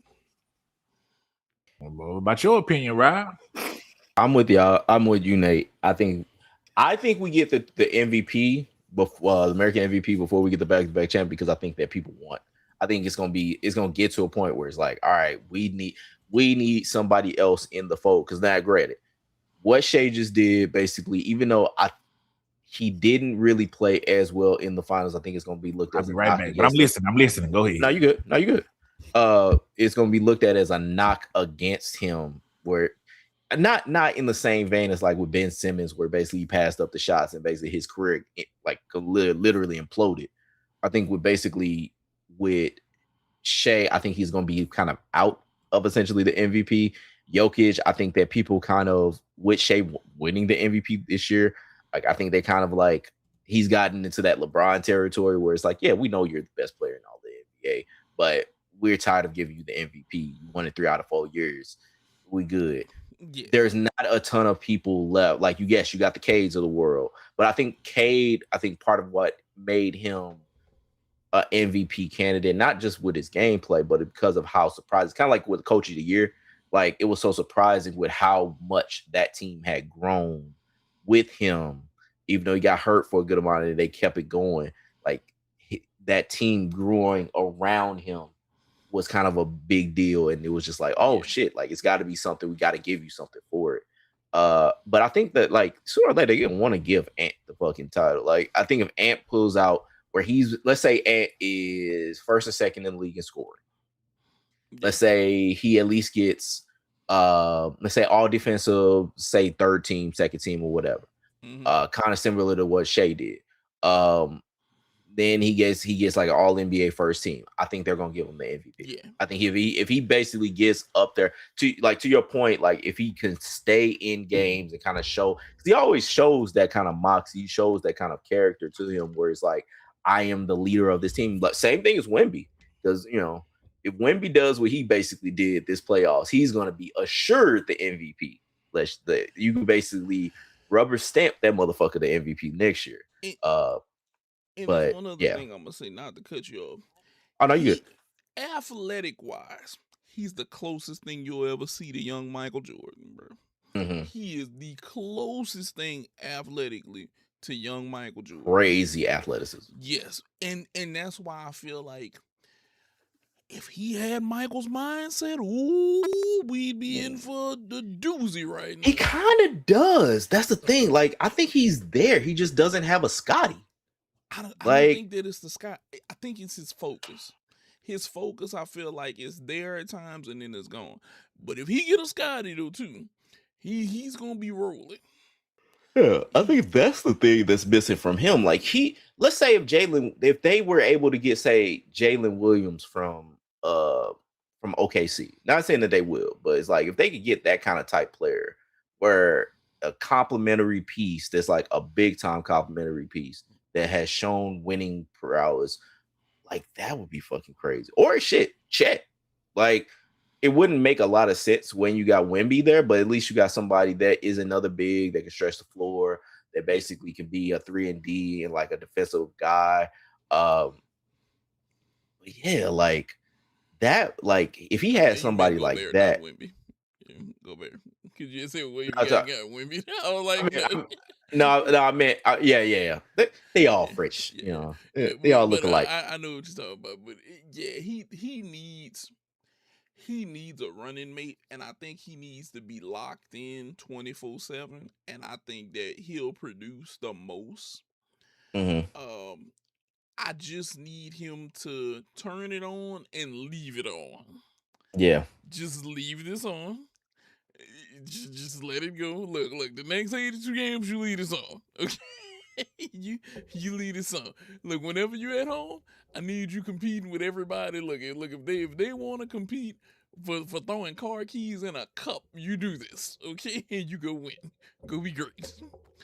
But I feel like if he turns that on and leaves it on, it could be him. And I'll say this: the reason I'm high up on Maxey, possibly, they gotta get them two hurt ass motherfucker the hell up out of Philly, and they need to figure out how to do it look pronto, cause them two, like I said, Paul George played good enough for you to say he's not an issue, but Embiid at times it's like you can't really move right now, bro. You're not really protecting the rim. You're not the best rebounder right now. Anytime there's an athletic big out there, you struggling. We need to either figure out how to either fix you or get the most value for you. And I think the second one is a lot easier than the first one. So I think Maxey could be one of them Iversons. He gonna run in there that year, and he might make a push, and he's gonna steal the MVP from somebody. Just yeah. I think it could happen, but I see, as Roman Reigns, he's made his way to the ring. He's doing his thing. Yeah. Tribal combat is gonna be.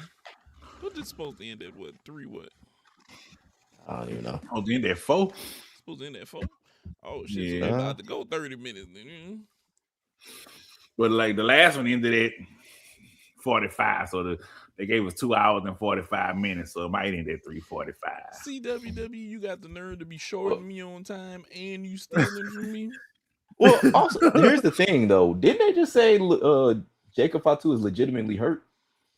So how long is this match really going to go? I've been hearing them rumors, maybe that's the dirt sheets trying to fuck with us.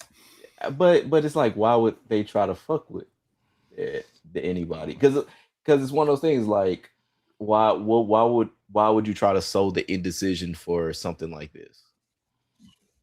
Yeah. But to that point, WWF. Let's go with the challenger first.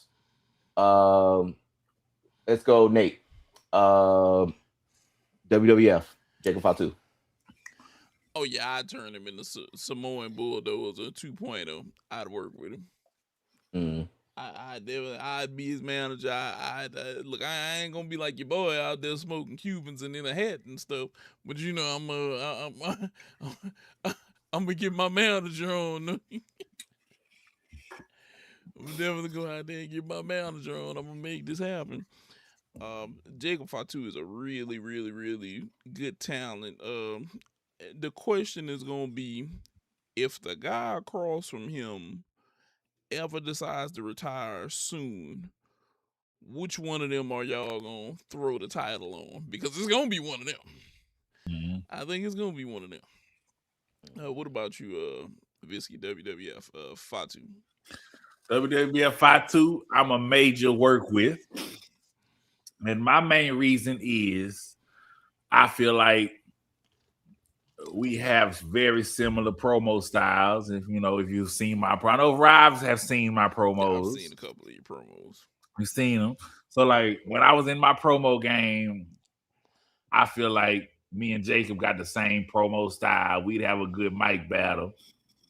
And I'd want to go toe-to-toe with him in the ring or in a bunch of matches. I feel like we could have a great story and feed off of each other's energy. And so I feel like that'd be a good beef for me and Jacob.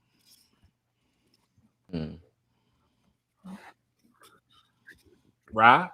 WWF? I just go watch. I rather just I let Jacob be. I don't see what else. I like it's kind of the same thing. I can't remember who I said it for.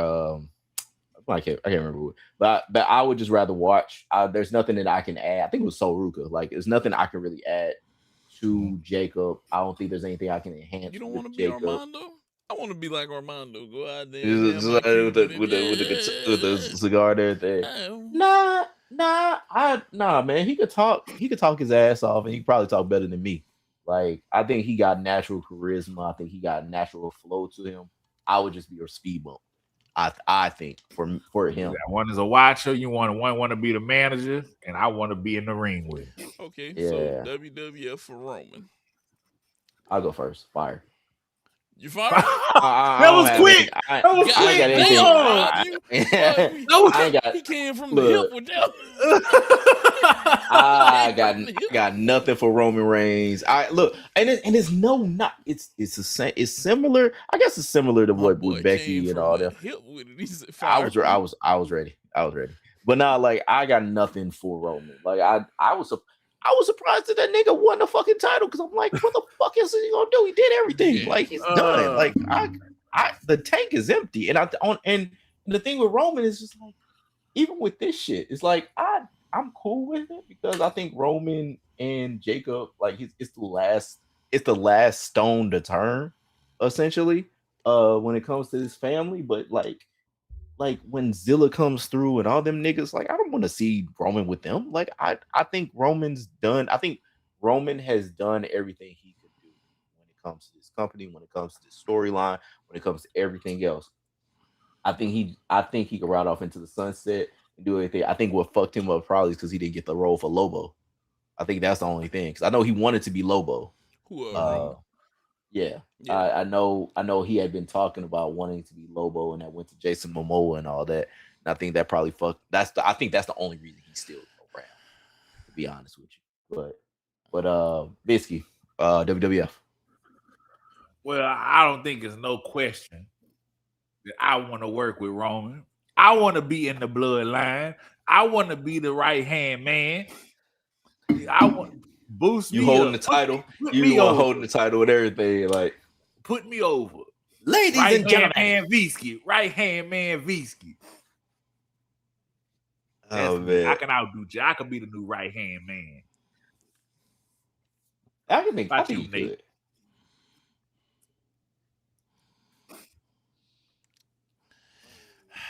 I think I'd be like you, Rob. I might fire him. Really? I might fire him only because I feel like it's enough of them behind him to supplement what he is. Y'all both trying to get rid of my tribal chief. I think that he did everything. There's nothing. We hit the ceiling and we banging our heads on that bitch. Like at this point with him, like there's nothing that I can really say like why he should be around. He said it himself. He gave you 2 years to put somebody in the spot, and what happened? He had to come back in. I don't think he had to. Did he? I missed that. The whole time he was gone, I was like, we need Roman the blame, back. And I feel like I could throw the blame at them motherfuckers right there for 2 years. I feel like I can scapegoat them out right now. I mean, shit. You can just say Cody. Just call him out. Yeah. Basically, like, hey, Cody, you didn't take the reins as much as Roman had it. But I think the thing about it is like when it comes to the bloodline, that was such a high roller coaster, and it was such a big thing that absorbed everything. It basically had the whole fucking WWE wrapped around it. It made a tag team match the main event at WrestleMania. True. Like True. that's how big this shit. Like and because I'm not the hugest fan of tag team wrestling. I like it. It's cool. I would never put it as a main event of one of my biggest shows. Yeah. It's just not. That's just not it for me. Um, but they did that, and it was because of how much Sami Zayn basically did his damn thing. Jay Uso did his damn thing, and then Kevin Owens and Jimmy Uso kind of accentuating and basically helping out with that.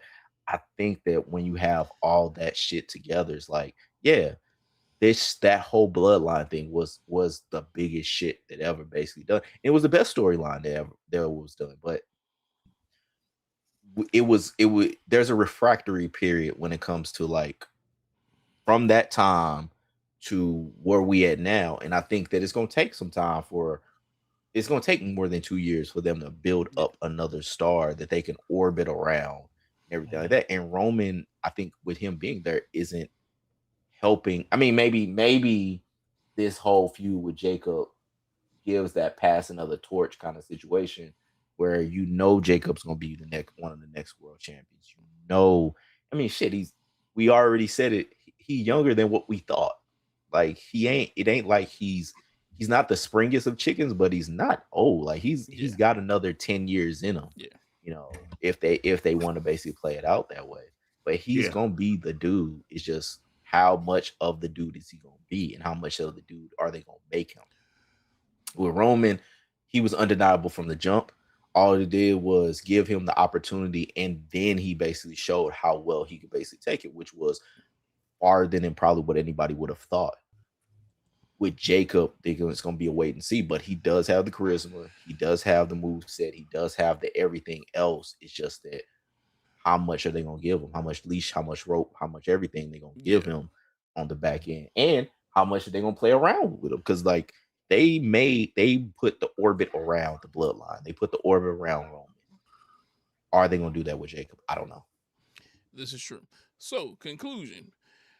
In the words of your youngin, blame wrestling president, and I'm gonna go ahead and throw creative in there too. I mean, you always throw it creative in there. I will forever throw them up under the bus. Matter of fact, if they jump in front of the bus, I'm gonna be like, Scooter Overdrive, I got this one. I got this one. But we have to see how this plays out today. Definitely. I know who Visky wants to win. Yeah.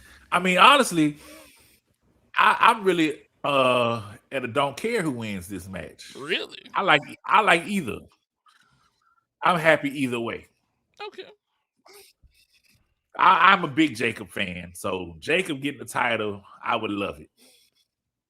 I mean, of course, I don't mind my tribal chief still having the title.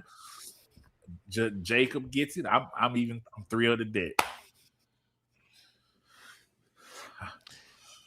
Now, if him winning would we gonna say sever the bloodline in places, I'd be for it.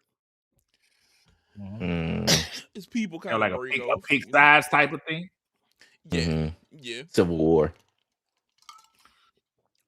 I don't think they got enough niggas though. He left because what is it gonna be? I guess because right now, what you got right now? You got Tyler, you got Jacob, you got Solo, you got the Usos. That's 5, and then Roman. Still got Zilla. Well, Zilla isn't up yet, but he would be. Still got you forgot one. The other one, the other half of the God. Tama, yeah, Tama. But it seemed like Tama's breaking up. Tama basically about to look like he's about to have a thing with Shinsuke. Okay, yeah. So I don't think he's part of the equation anymore. So I mean, you could do like I guess 6-man tag kind of shit, but it's like I guess the way it would kind of roll out is like maybe Zilla, Tala. Well, no, because we go what would it be 7? Because we got say if it's Zilla, Tala, Solo against Jacob and the Usos, something like that, or Roman and the Usos versus. Because I don't think Jacob's gonna ever go with Solo again. But yeah, I don't know. Jacob wins. I can see Solo trying to come in the frame. You know, I can see him trying to sneak in there and be like, you know, I made you. You know, I can see that kind of picking up a storyline.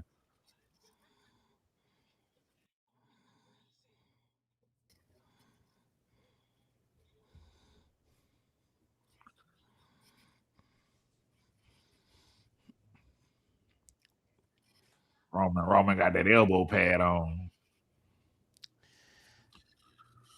Health-wise, at times, I worry for him. Roman? Yeah. Because he had leukemia, I want to say, at one point. Yeah. Shit, multiple points.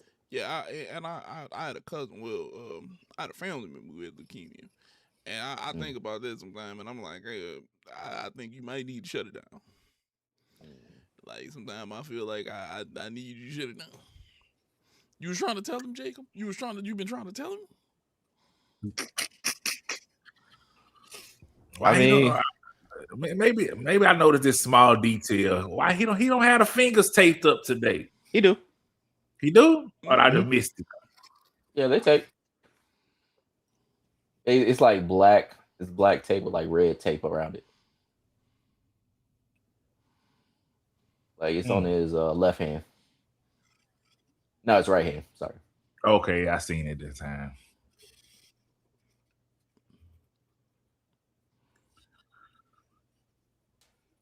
Roman Reigns.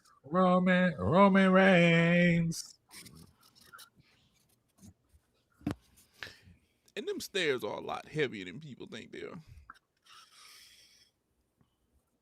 Yes, I think so. Yeah, Jim Ross used to say those 90-pound stairs. 90 pounds. I don't think they're 90 pounds, but it might be 90. Might be right. Like they probably like about around 100. Because I mean, 100 pounds is heavy. It's not like 2-person lift heavy, but it's like if you gotta bring that bitch up, like you gotta lift with your legs, kind of thing. So it looks actually like nah, it does heavy. I think those are maybe 40, 50 pound stairs. I think because diamond plate ain't as heavy as it appears to be at times. I might be thinking like the bottom ones. Like the bottom ones seem like they got more heft to it. The top one don't seem like it's too heavy. It's not incredible. It's big. Yeah. I know we're looking at it all night, but I know they've been having advertisements. But what do you think about a movie in the middle of the ring? Not even a WWE logo. They put a movie. I'm gonna be honest with you. I saw that and I was like, I'm just not gonna pay that anymore. I was like, I'm just not gonna pay that. Vince McMahon steaming right now, boy. I don't know, man. It don't bother me because it's like I said before, like the old WCW rings was NASCAR'd out too. And like you go back to a Halloween Havoc, those bitches had Slim Jim every single inch of that motherfucker. But they at least had the pay-per-view in the middle. It was like Halloween Havoc, or they had the Nitro logo in the middle. I mean, I guess I'm just glad we ain't gotta look at the Slim Jim tables no more. I will always be a fan of the Slim Jim tables. I think that's great product placement. How don't you have? Like? It looks like them, the white light ass tables. I don't know what material they are. It's like them white ones, but they light. The plastic white ones, kinda. Like you talk about for wrestling, or you just talk about like in life? Like really like the white. Y'all ever seen the white long tables or set them up? Yeah. They real light. Like the banquet tables? Styrofoam. Yeah, like the banquet tables. They kind of light. Like they feel like they styrofoam. That's how light they are. That's what they look like, black versions of them. I think they are those. I think that's basically what it is. Like they all the shit is kind of gimmicked up, like or what like Stone Cold would say, it's all gimmicked up. Like it's not, and that's what I'm saying. Like it's a table that's thin enough that you like it snaps, so it's snapping to a Slim Jim. Like I think it makes sense. On that point, did you Rob. see that spot for that Superman punch? Yeah. Look, he get up there. He's a big boy. Get up there. Superman punch. The mid-air Superman punch. Yep. Now here's the choke. I'm gonna do an Undertaker sit up. I didn't even see. I wasn't paying attention.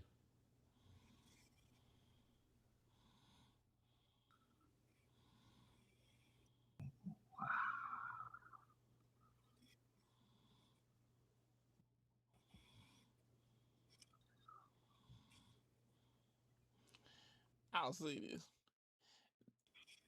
They measured that out perfectly. They measured that they measured that super kick out perfectly. They measured that out quite perfectly. Oh yeah, you got to. I think my feed must have caught up with y'all, huh? Might be.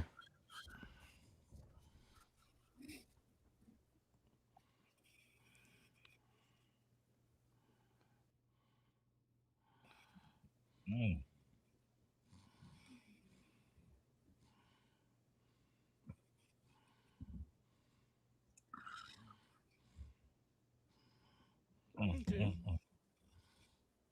Yeah, this match is pretty nice. It's like I guess my thing would be I'm tired of them doing tribal combat and not having the shit actually like laid out. Like it's one thing to basically talk about the product placements, another thing to not actually go and lay the bitch out and like, okay, it's a tribe. Like, where's the fucking tikis? Yeah. Where's the fucking shit? Yeah. Where's the decoration? Like that's if my if biggest you're gonna have gripe. a theme, you want to see the theme. Yeah. Right. Look, Right. You know what?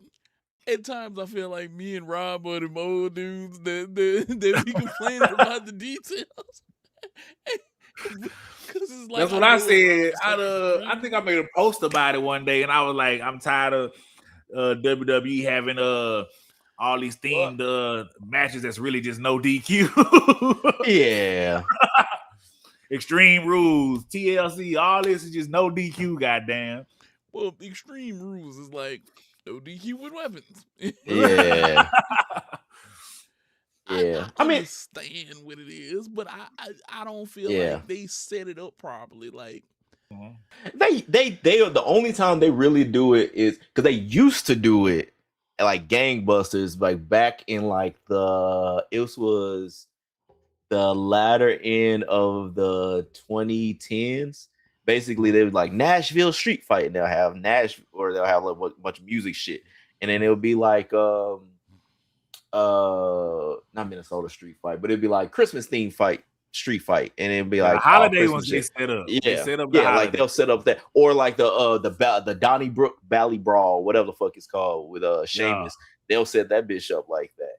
But like tribal combat is like, if this is supposed to be tribal, where's the tribal shit? You ain't got no tiki torches out there. No, the only tribal shit is the niggas in the ring, and those niggas one is from Florida, the other from Cali.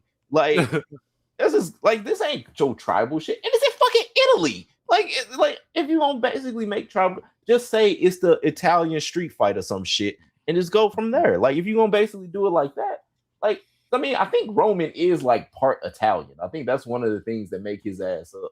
Like he ain't like straight Samoan. I think he's like Italian and Armenian or some shit, like and Samoan. Like he'll be Armenian. He got them Armenian look. Yeah, because I remember looking it up because I was like, man, can he say nigga yes or no? And it's like, no, because he's like, hold on, let me see. You know, he can't. He on the no list. Because he's Samoan descent, and his mother was Sicilian Italian, so he actually is Italian. Like, so he's half Italian, half Samoan. Is it bad that I feel like Jimmy can say it, but Jay can't? That is weird. If you look at him, Jimmy is the more of the regular nigga, and Jay was the one that's like has to try to be a nigga. Like party on, kind of like yeah. I don't know, like that one's a nah.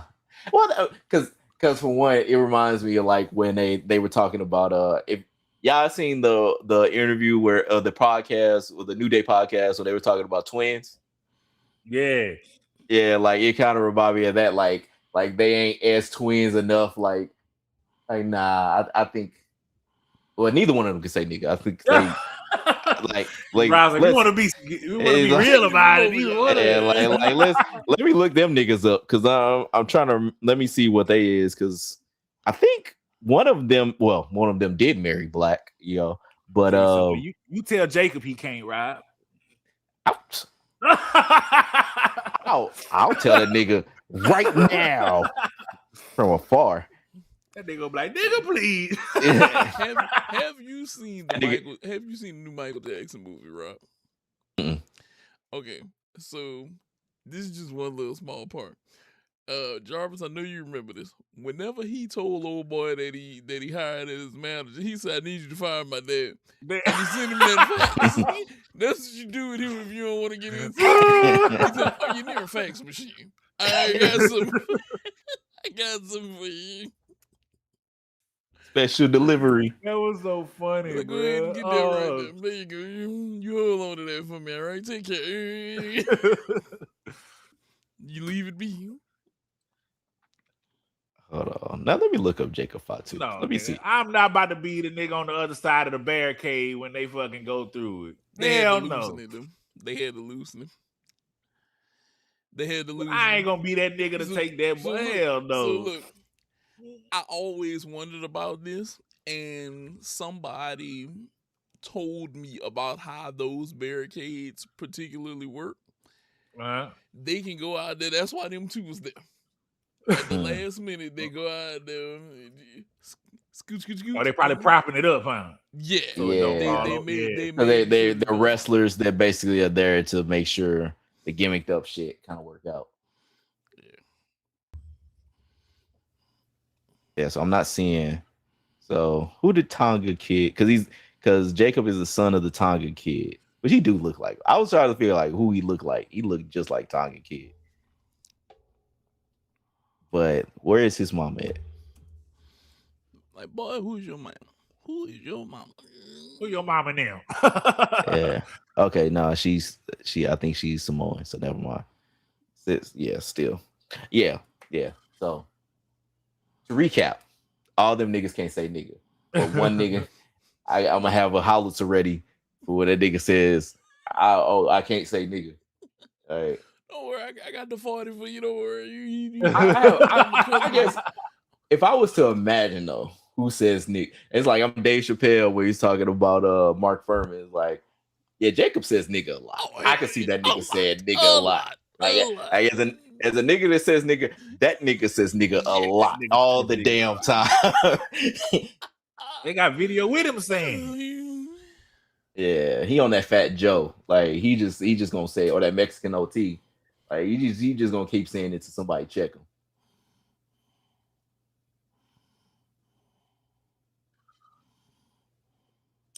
He's gonna rip them all off. It looked like it. He raw dog in the Tongan Death Grip.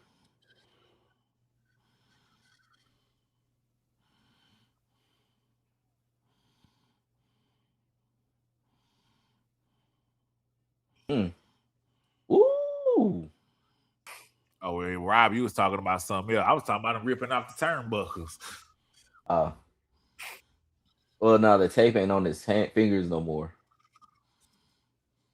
I don't know what happened with that. Oh, remember whenever he was stomping his hand and stuff? They came off. They came off. So I was paying attention to that too. I was trying to see if he could say nigga. Oh, that's the rap. Oh, ooh. Okay. You see that spear? Yeah. Yeah, like Moose. That Moose spear. That's what I can't wait. August TNA comes back for a 2-night special. And I'm going again. Nice. It'll be good. I've been meaning to watch them, even though they back on TV and everything. Where else can you get 4 episodes for $30? That's true. I don't know. The one time I would say the one time I did that shit though, I was gassed. Like because I did it for ROH. I went to one of their tapings, and that was like to show how far ago that was. That was black hair Cody Rhodes with Adam Cole as Bullet Club. Yes, it was wild. Like, yeah, it was right when I went. It was 2017, 2018 when they came out here too. Yeah, yep. Leo Rush was on. Leo Rush was on the show. Fat Damian Martinez. Punishment Martinez. Yeah, okay, David Martinez. Punishment Martinez. That was the first time I saw him. I was like, that nigga look sloppy. This was the nastiest thing ever when Joey Ryan came out there. With the lollipop. Yeah. And he stuck it in the dude's mouth in the front row and he took it. Yes, at the show I was at. He had you sucking on a lollipop, doing all that. He did it like that. Dude accepted the sucker on the front row. Fellas, I try to pride myself as a tolerant individual. I try to pride myself as somebody that says it's 2026. Shit happens. Hey, things are what they are. No way in goddamn motherfucking hell if I'm taking a motherfucker's lollipop and having it sucked in, some stranger fucking put it in my goddamn mouth. Like, hey, you got to pass. If I'd have been in front row, I'm like, you gonna pass that way. There hasn't been a level of fucked up you have me that's where I would no there is no I would bust somebody's motherfucking power cell shit of how fucked up you have me. He's like, it's over. His power level's over 8,000. You goddamn right, nigga. It is over. He did it with like so much pride, Rob. The pride he looked and he turned around. He looked.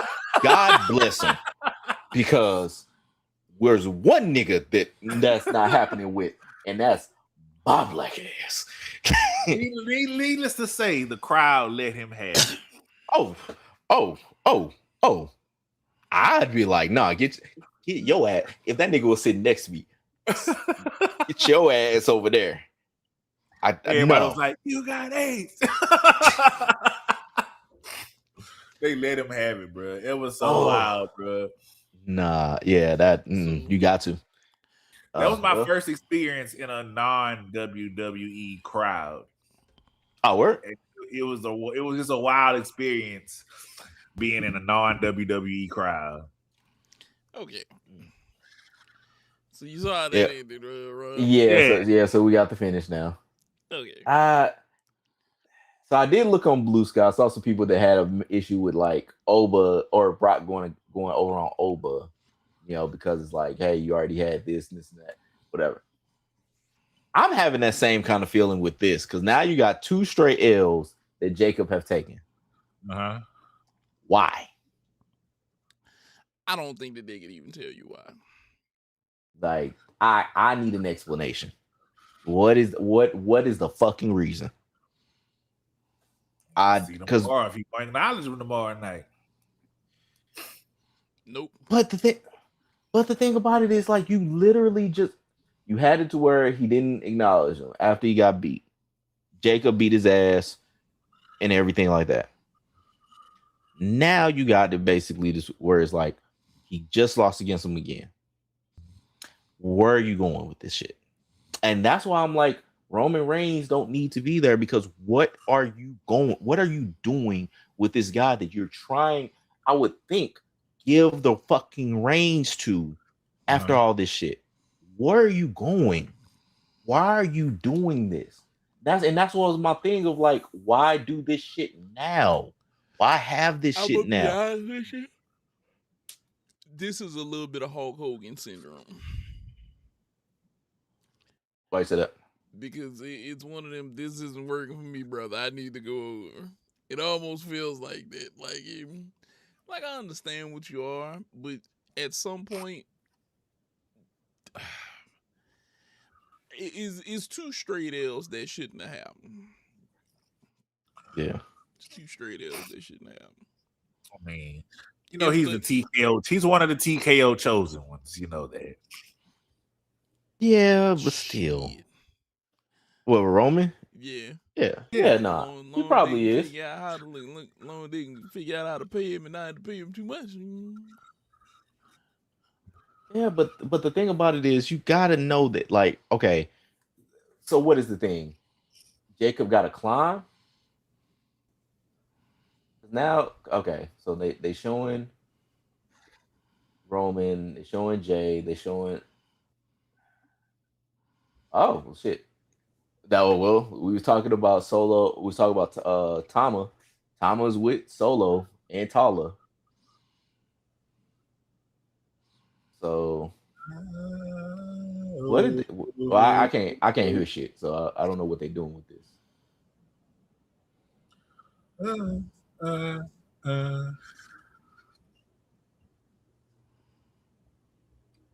Go ahead. I just gotta see.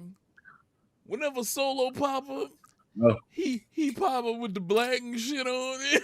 It'd be dope though. It'd be dope. I love watching Solo. Solo is like he's good. I like Solo a lot. So he just said he got something for Solo.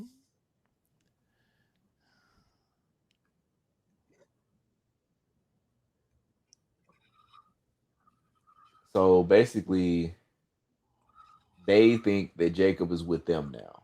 Them being the Usos and Roman Reigns. Like, it's basically shut up, bitch, follow.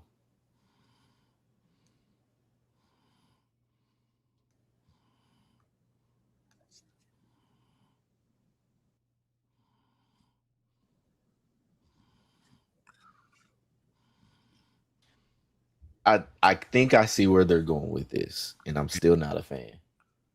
I think what they're trying to do is have have Jacob be the go get him dog kind of for him, for Roman, and then basically Solo goes off the leash and basically attacks Roman, or they prompt one of them other niggas to go get Roman. I still don't like it.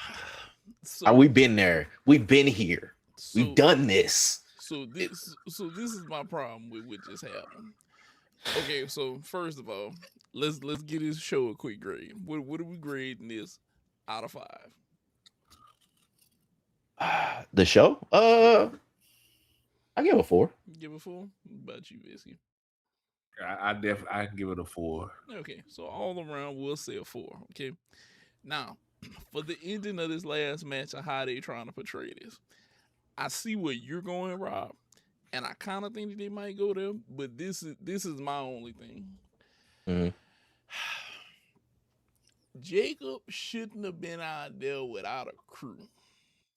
I feel like the tribal chief has his, and I'm gonna call these niggas flunkies. He has his 2 flunkies, okay? In Jay and Jimmy, okay? Okay. Solo popping up to me, which that, like I said, that nigga pops up, nigga's on point. He pop up with the black on and stuff. He does this thing. Mm-hmm. I feel like if they gonna use him as their go get him dog towards Solo, I need Solo to pull a Jedi mind trick and not let him be that. I need him to tell him, look how close you were. Look what we could do. Come over here. Be great with us. We can take them now. That's what I would want to see. That's what I may want to see. What do you think, Visky? Well, I can see it going to where they gonna be fighting for see who Jacob will go in line with. I can see Solo saying, this is where you belong. This is, this is the group for you. And then, of course, tomorrow night, Roman go expect Jacob to acknowledge him. We're gonna see that. So I can see the Civil War about to happen. Again, I'm for it because I love the Bloodline saga. But it's interesting to see. I just want to see what the WWE is going to do with it. it's just interesting to see where their minds are at. We know their minds are not always great.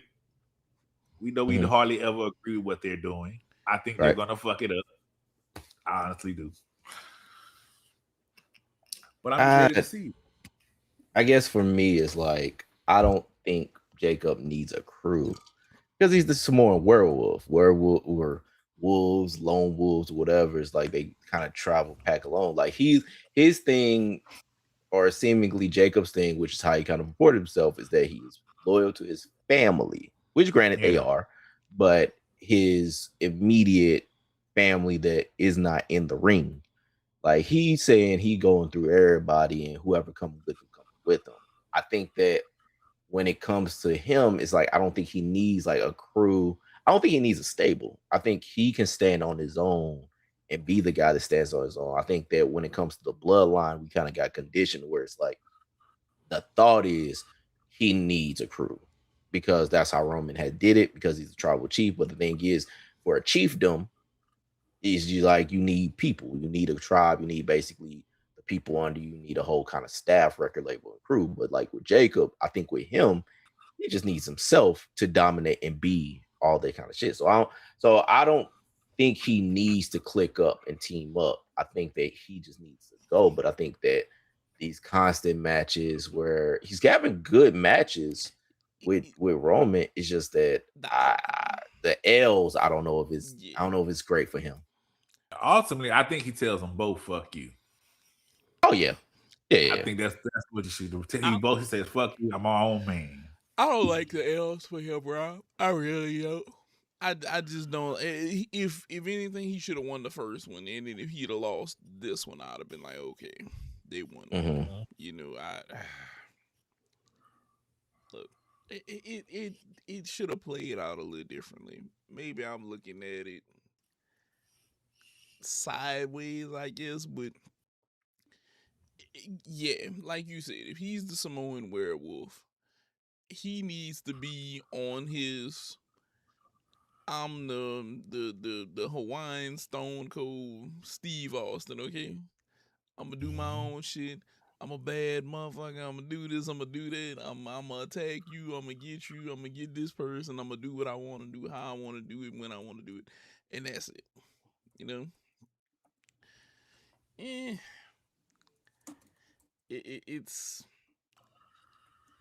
this. Well, I ain't gonna say it's disappointing, but it makes me look at this like, It's like I understand, Roman Reigns is the guy, but he could have won this one. He should have lost the other one. And then to me, then you have an angle of tomorrow night whenever he go to acknowledge him, and he could say something like, "How can I acknowledge a guy that I already beat once, and he had to come back and beat me?" Yeah, like one win changes the story to me. Yeah, yeah, because I mean, it happened with Jay. Yeah. Jay literally had the same path, and I just thought about it, like looking at Jay kind of clapping and everything, like right behind Roman. It's like, yeah, Roman beat the obedience in the Jay, which I didn't like either, but Jay still did his thing, became world champion after that, and everything, like won the Rumble. So yeah, it's not over for Jacob. It's just, it's like even when like I said, it happened with Jay, I wasn't really feeling it. Yeah. It's them weird goddamn spots they put us in as wrestling fans. Yeah, I hate that he was the first challenger after Roman won, because you already know the first challenger is not going to win. Right. So you kind of like don't make him the first. At least make him down the line where I might have the possibility to think he could take the title. We know how the first challenger always goes. They gotta do better. They gotta do better sometimes. I mean, it's just one of them. Come on, bro. We know that the first person ain't gonna win. Mm-hmm. Could have. I don't know. Could have been somebody else.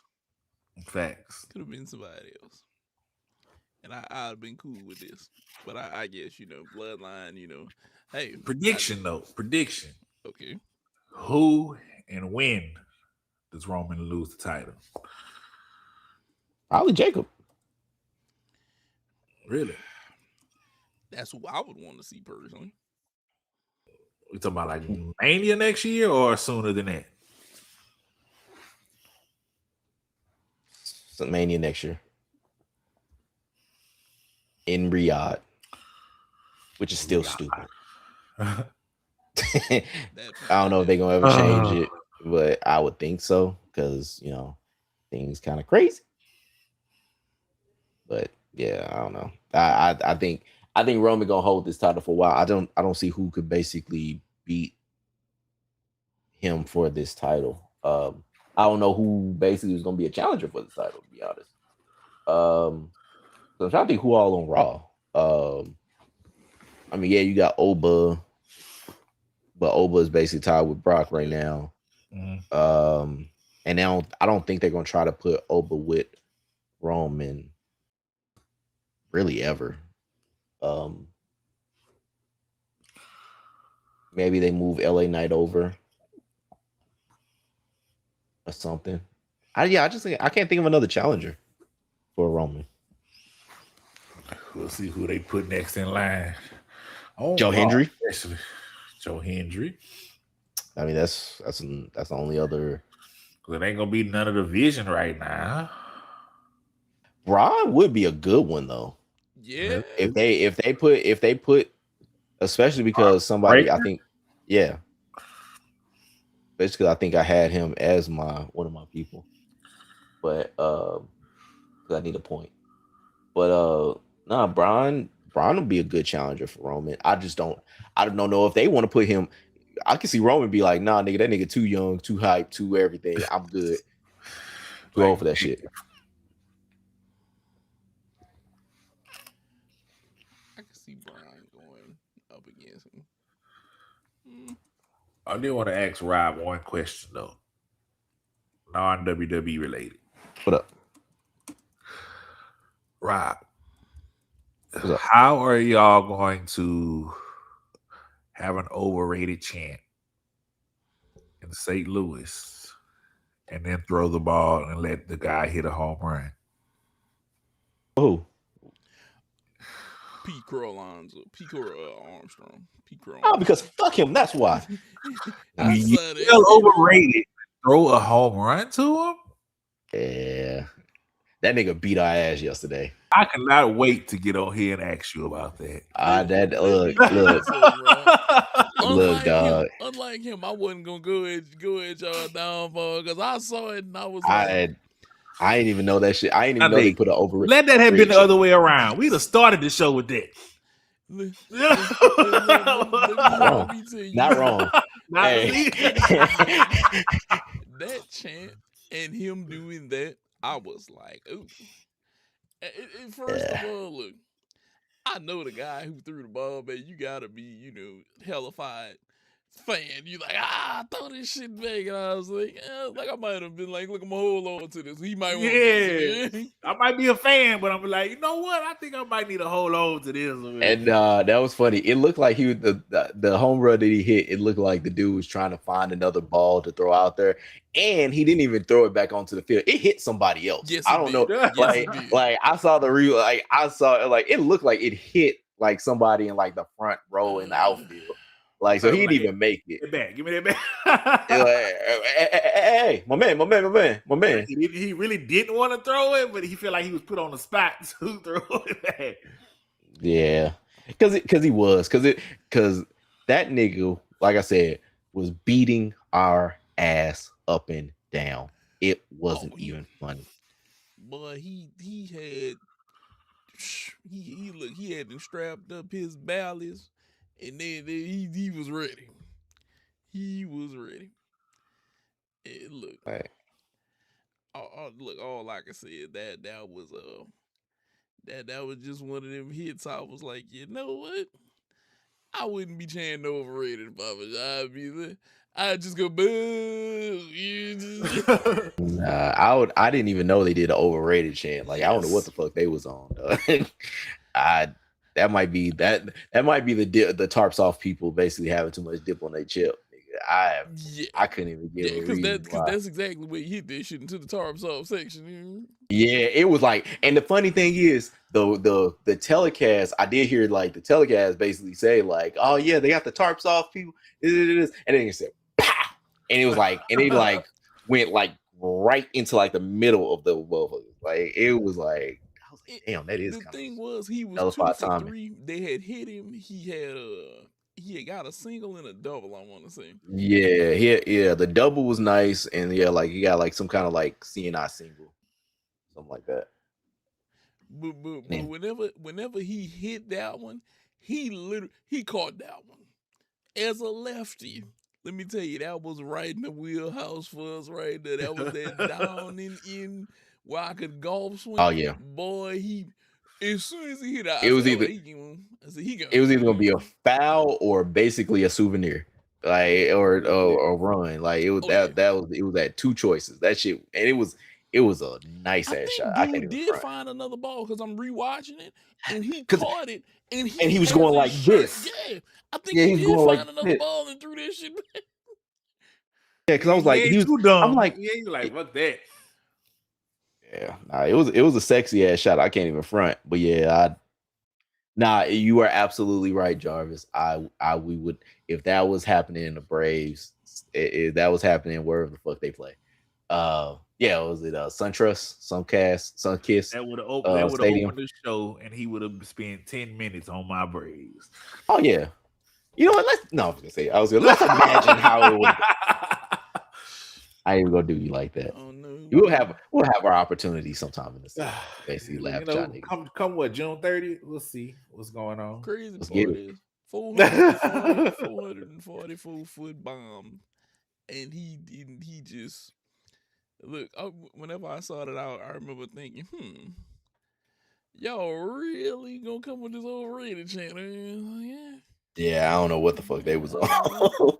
I'd shut up right now, you know. I mean, he ain't having the season that he had like last year, or at least the first half. But like, nigga, that nigga good.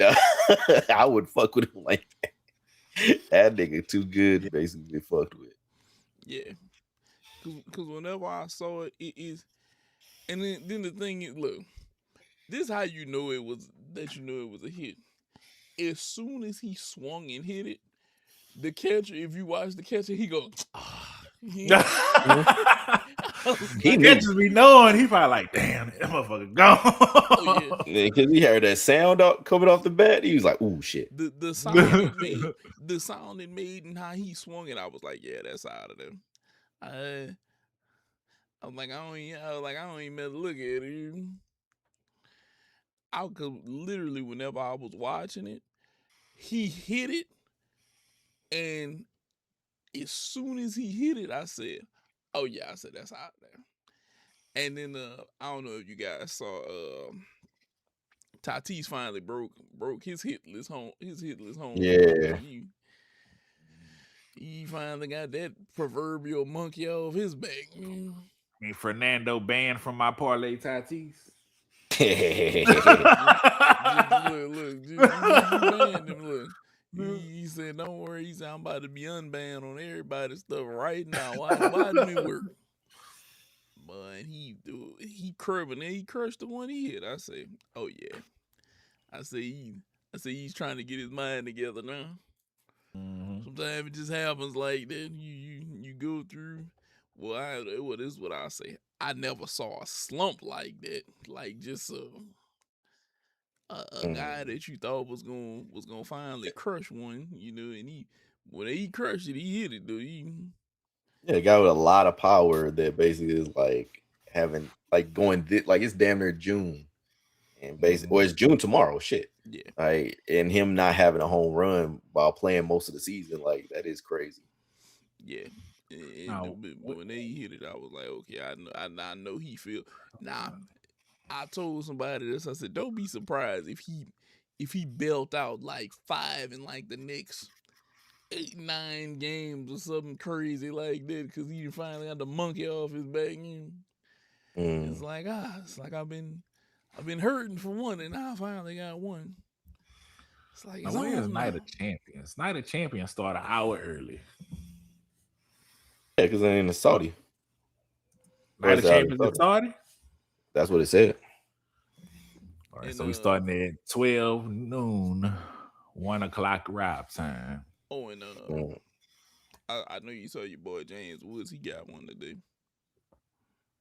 No, I am blocked off from basically seeing it because of this bullshit blackout rules. Yeah, Like he I got can't. one I haven't. today. Even on I the barely, MLB Network. yeah. The only way I could watch it is like if it comes up on Big Inning.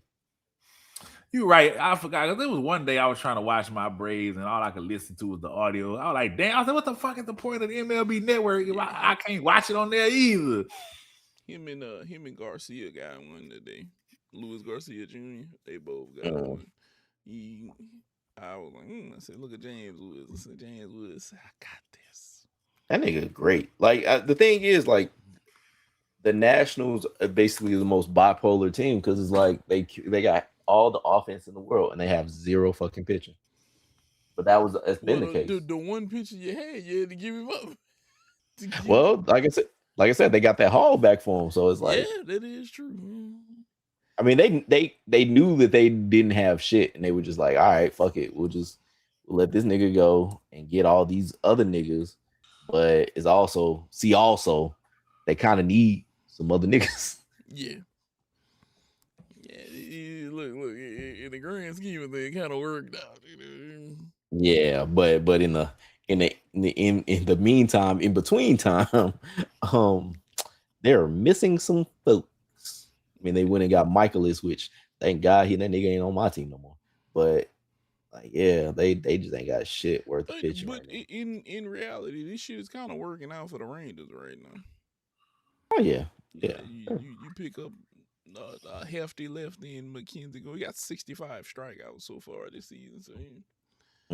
So I think he go cross that 1 something pretty easy. I think he's gonna cross that 1 something. And he got like 170 in his pitch.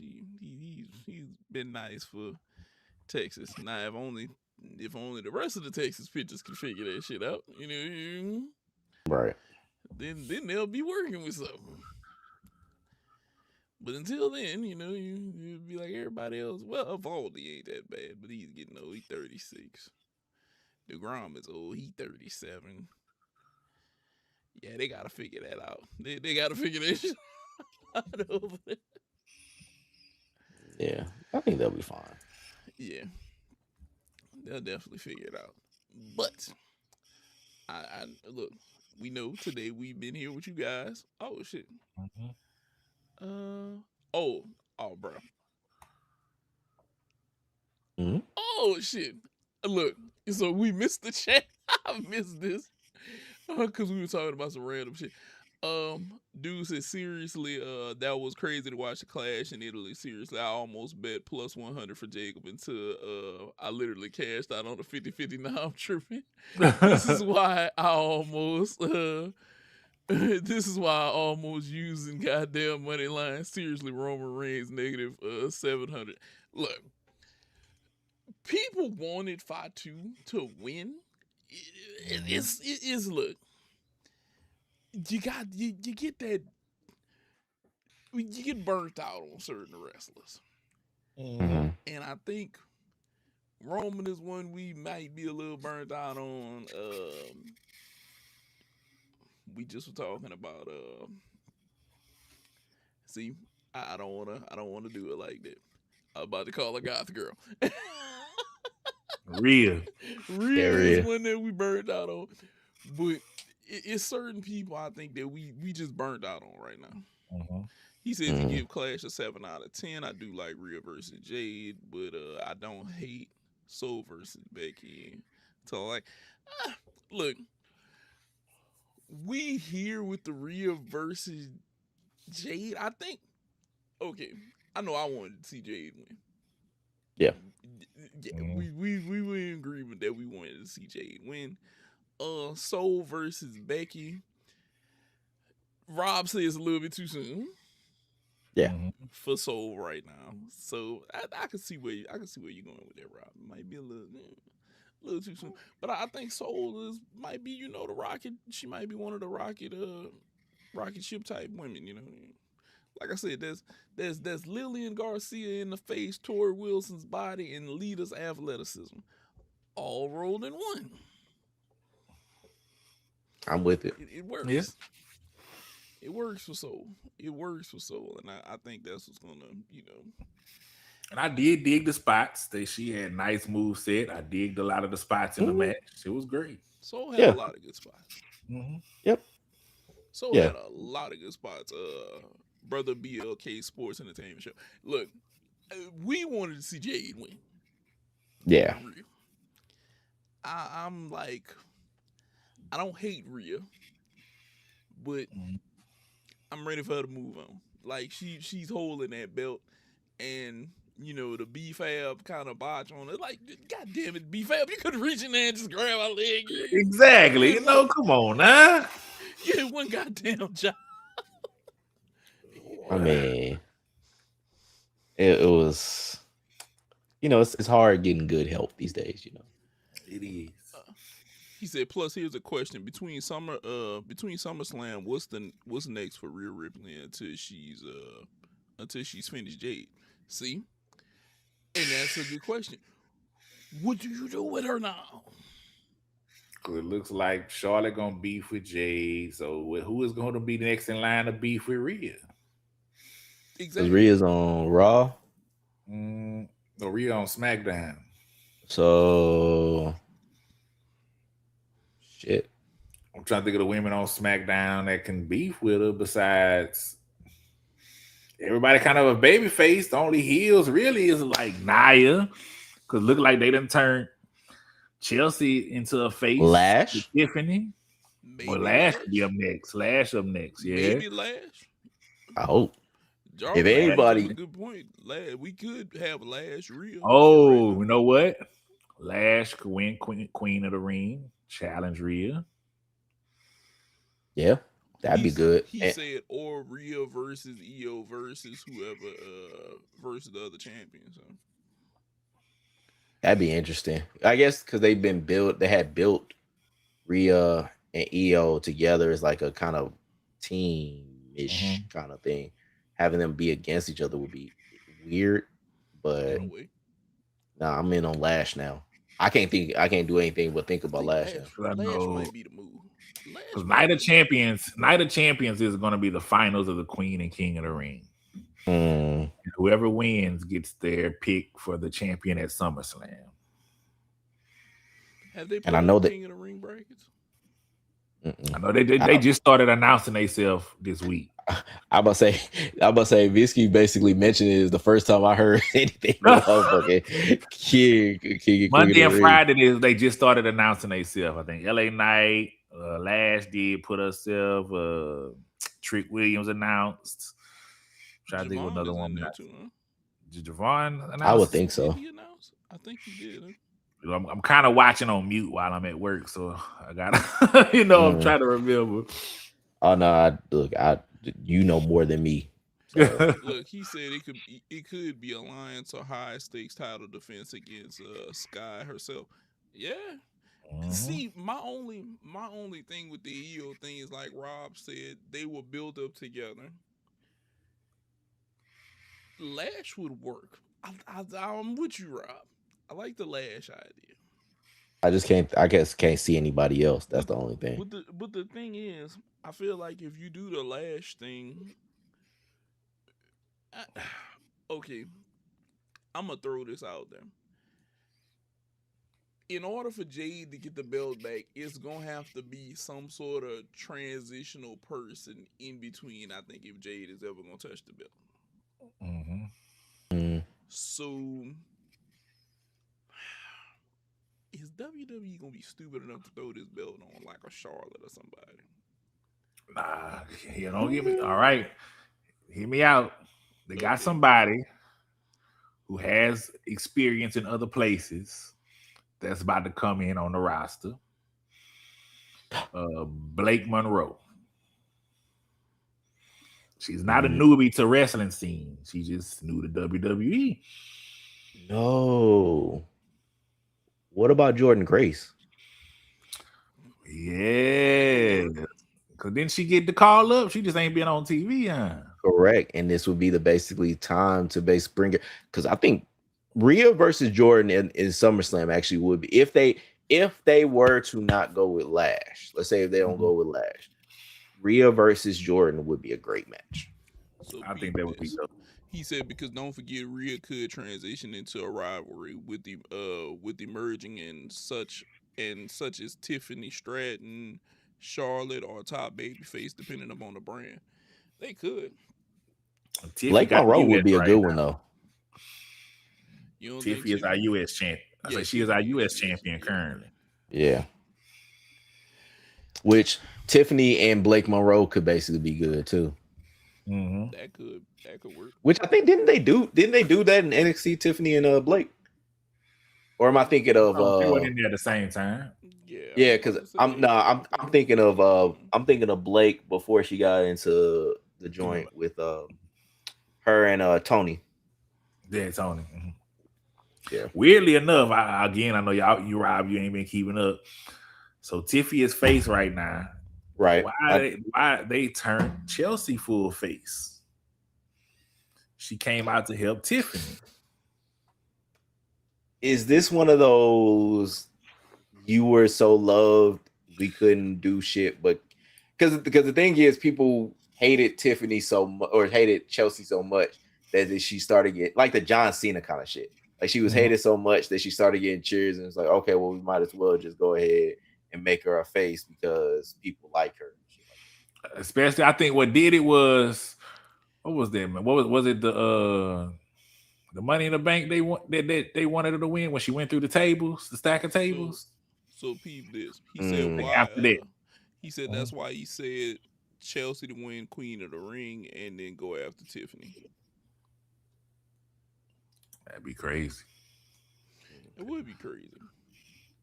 See, the women's thing is in such a flux to me because tonight Rhea winning again didn't make sense to me. Mm-hmm. It's just like the Jacob thing. Jacob should have won the first one and then lost this one. Mm-hmm.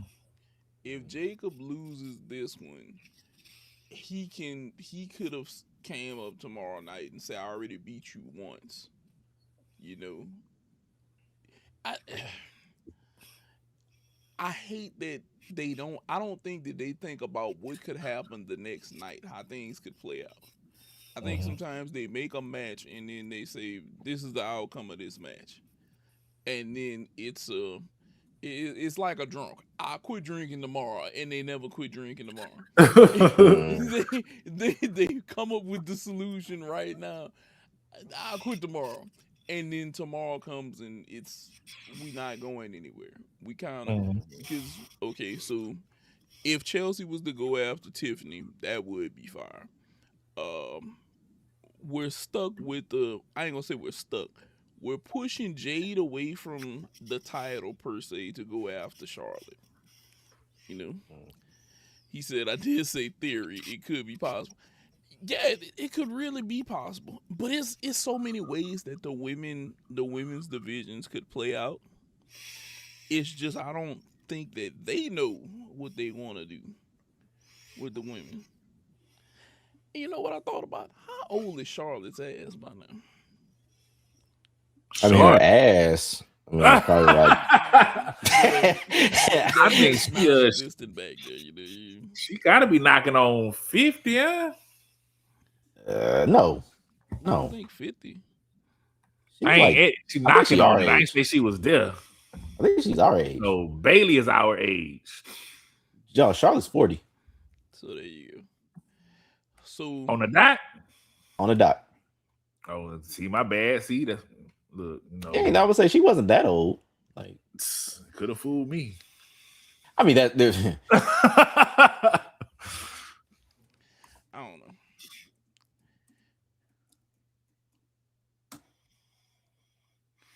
He said, when you say Charlotte, what would happen to our partner, Alexa? Psh. Don't give up. Yeah, pretty much calf to the side, my brother. Because we know Hold WWE. on. Y'all not on the Alexa tour bus? Nigga.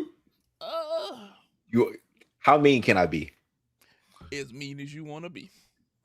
Boy, I have not given one single solitary kind of even in a way fuck about their tag team. Not even one. Every single time that I have seen them, I basically have fast forwarded that shit every single time. Not their segments, not the segments, not their any appearance that these niggas show up on the screen. I am motherfucking vaccinated against them. I do not care what they got going on at all. Do not in any way care what Charlotte or Alexa got in anything. When they had can they coexist? Couldn't give a shit. When they had they got the titles, couldn't give a fuck. Nothing about them. Nothing even close about them. Alexa laid in the care. Jade.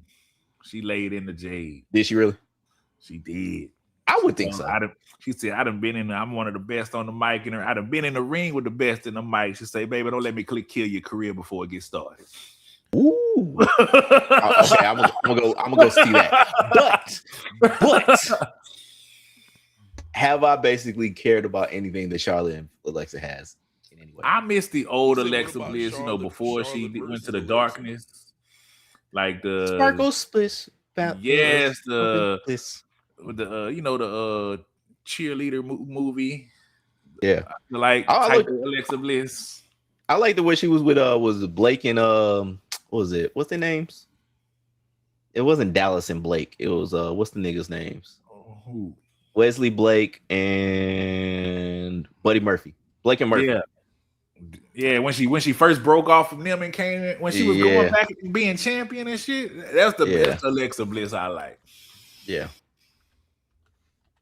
At first, I thought she was so garbage, and then when she came into her own, like when she was first coming out of NXT, I was like, "Get this girl fucking out of here, bro!" When she got linked up with Blake and Murphy, it was like a night and day like split. Mm-hmm. Like she was so much better because when she first came in, it was just like it's kind of the same thing. Actually, it's kind of the same thing with Sasha or Mercedes Moné. Like when she was first coming in, she was okay. Once she got clicked up with Summer damn, I know you're talking about. Like I can see her face. It was Charlotte, her, and Summer, and basically they had their little group in NXT. Then basically it was like she basically had a night and day. Like when she became the boss and everything, or that's when how she became the boss because she broke off from them and everything like that. Like it was like a night and day thing. So like it's something about like, hey, all right, now we got this right gear that basically goes said, like, Lord, don't remind me until my mind is serious. Look, okay, so this is what I'll say. We had a good show tonight. Outcomes may not have been what we wanted. We had a good show. Our theory on when Brock is gonna leave, though, is rock solid now.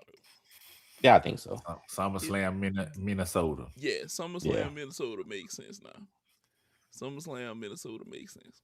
So this is what I'll say. I think Oba is gonna go over there again.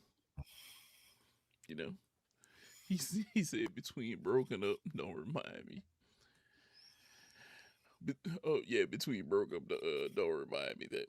So we'll see. Brock is gonna retire SummerSlam.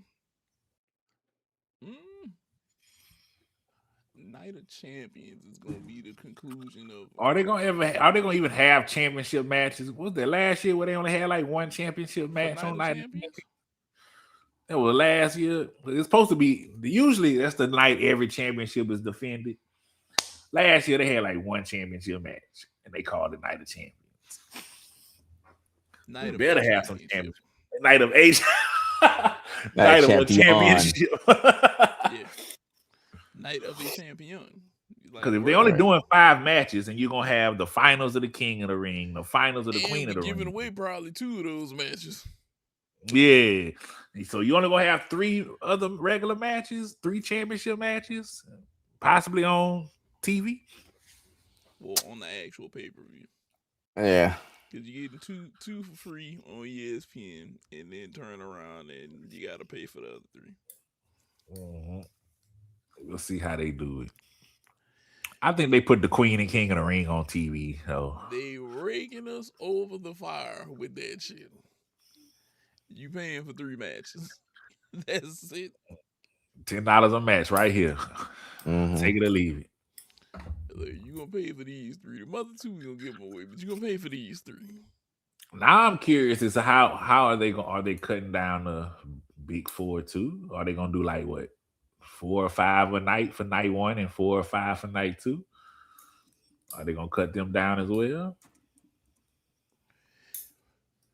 Look, we thought Over might win again whenever Brock came back, and Brock won.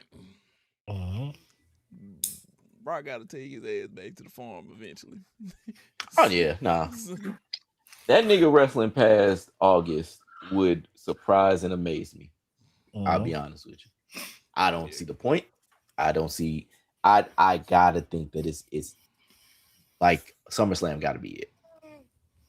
Yeah, SummerSlam got to be it. Shit. When we think about it, the Brock Lesnar that we know today was spawned at SummerSlam against John Cena. That match that he had, like Brock coming back with the shorts and everything, beating the holy hell out of John Cena, like that happened at SummerSlam. I think I'm pretty sure it was it.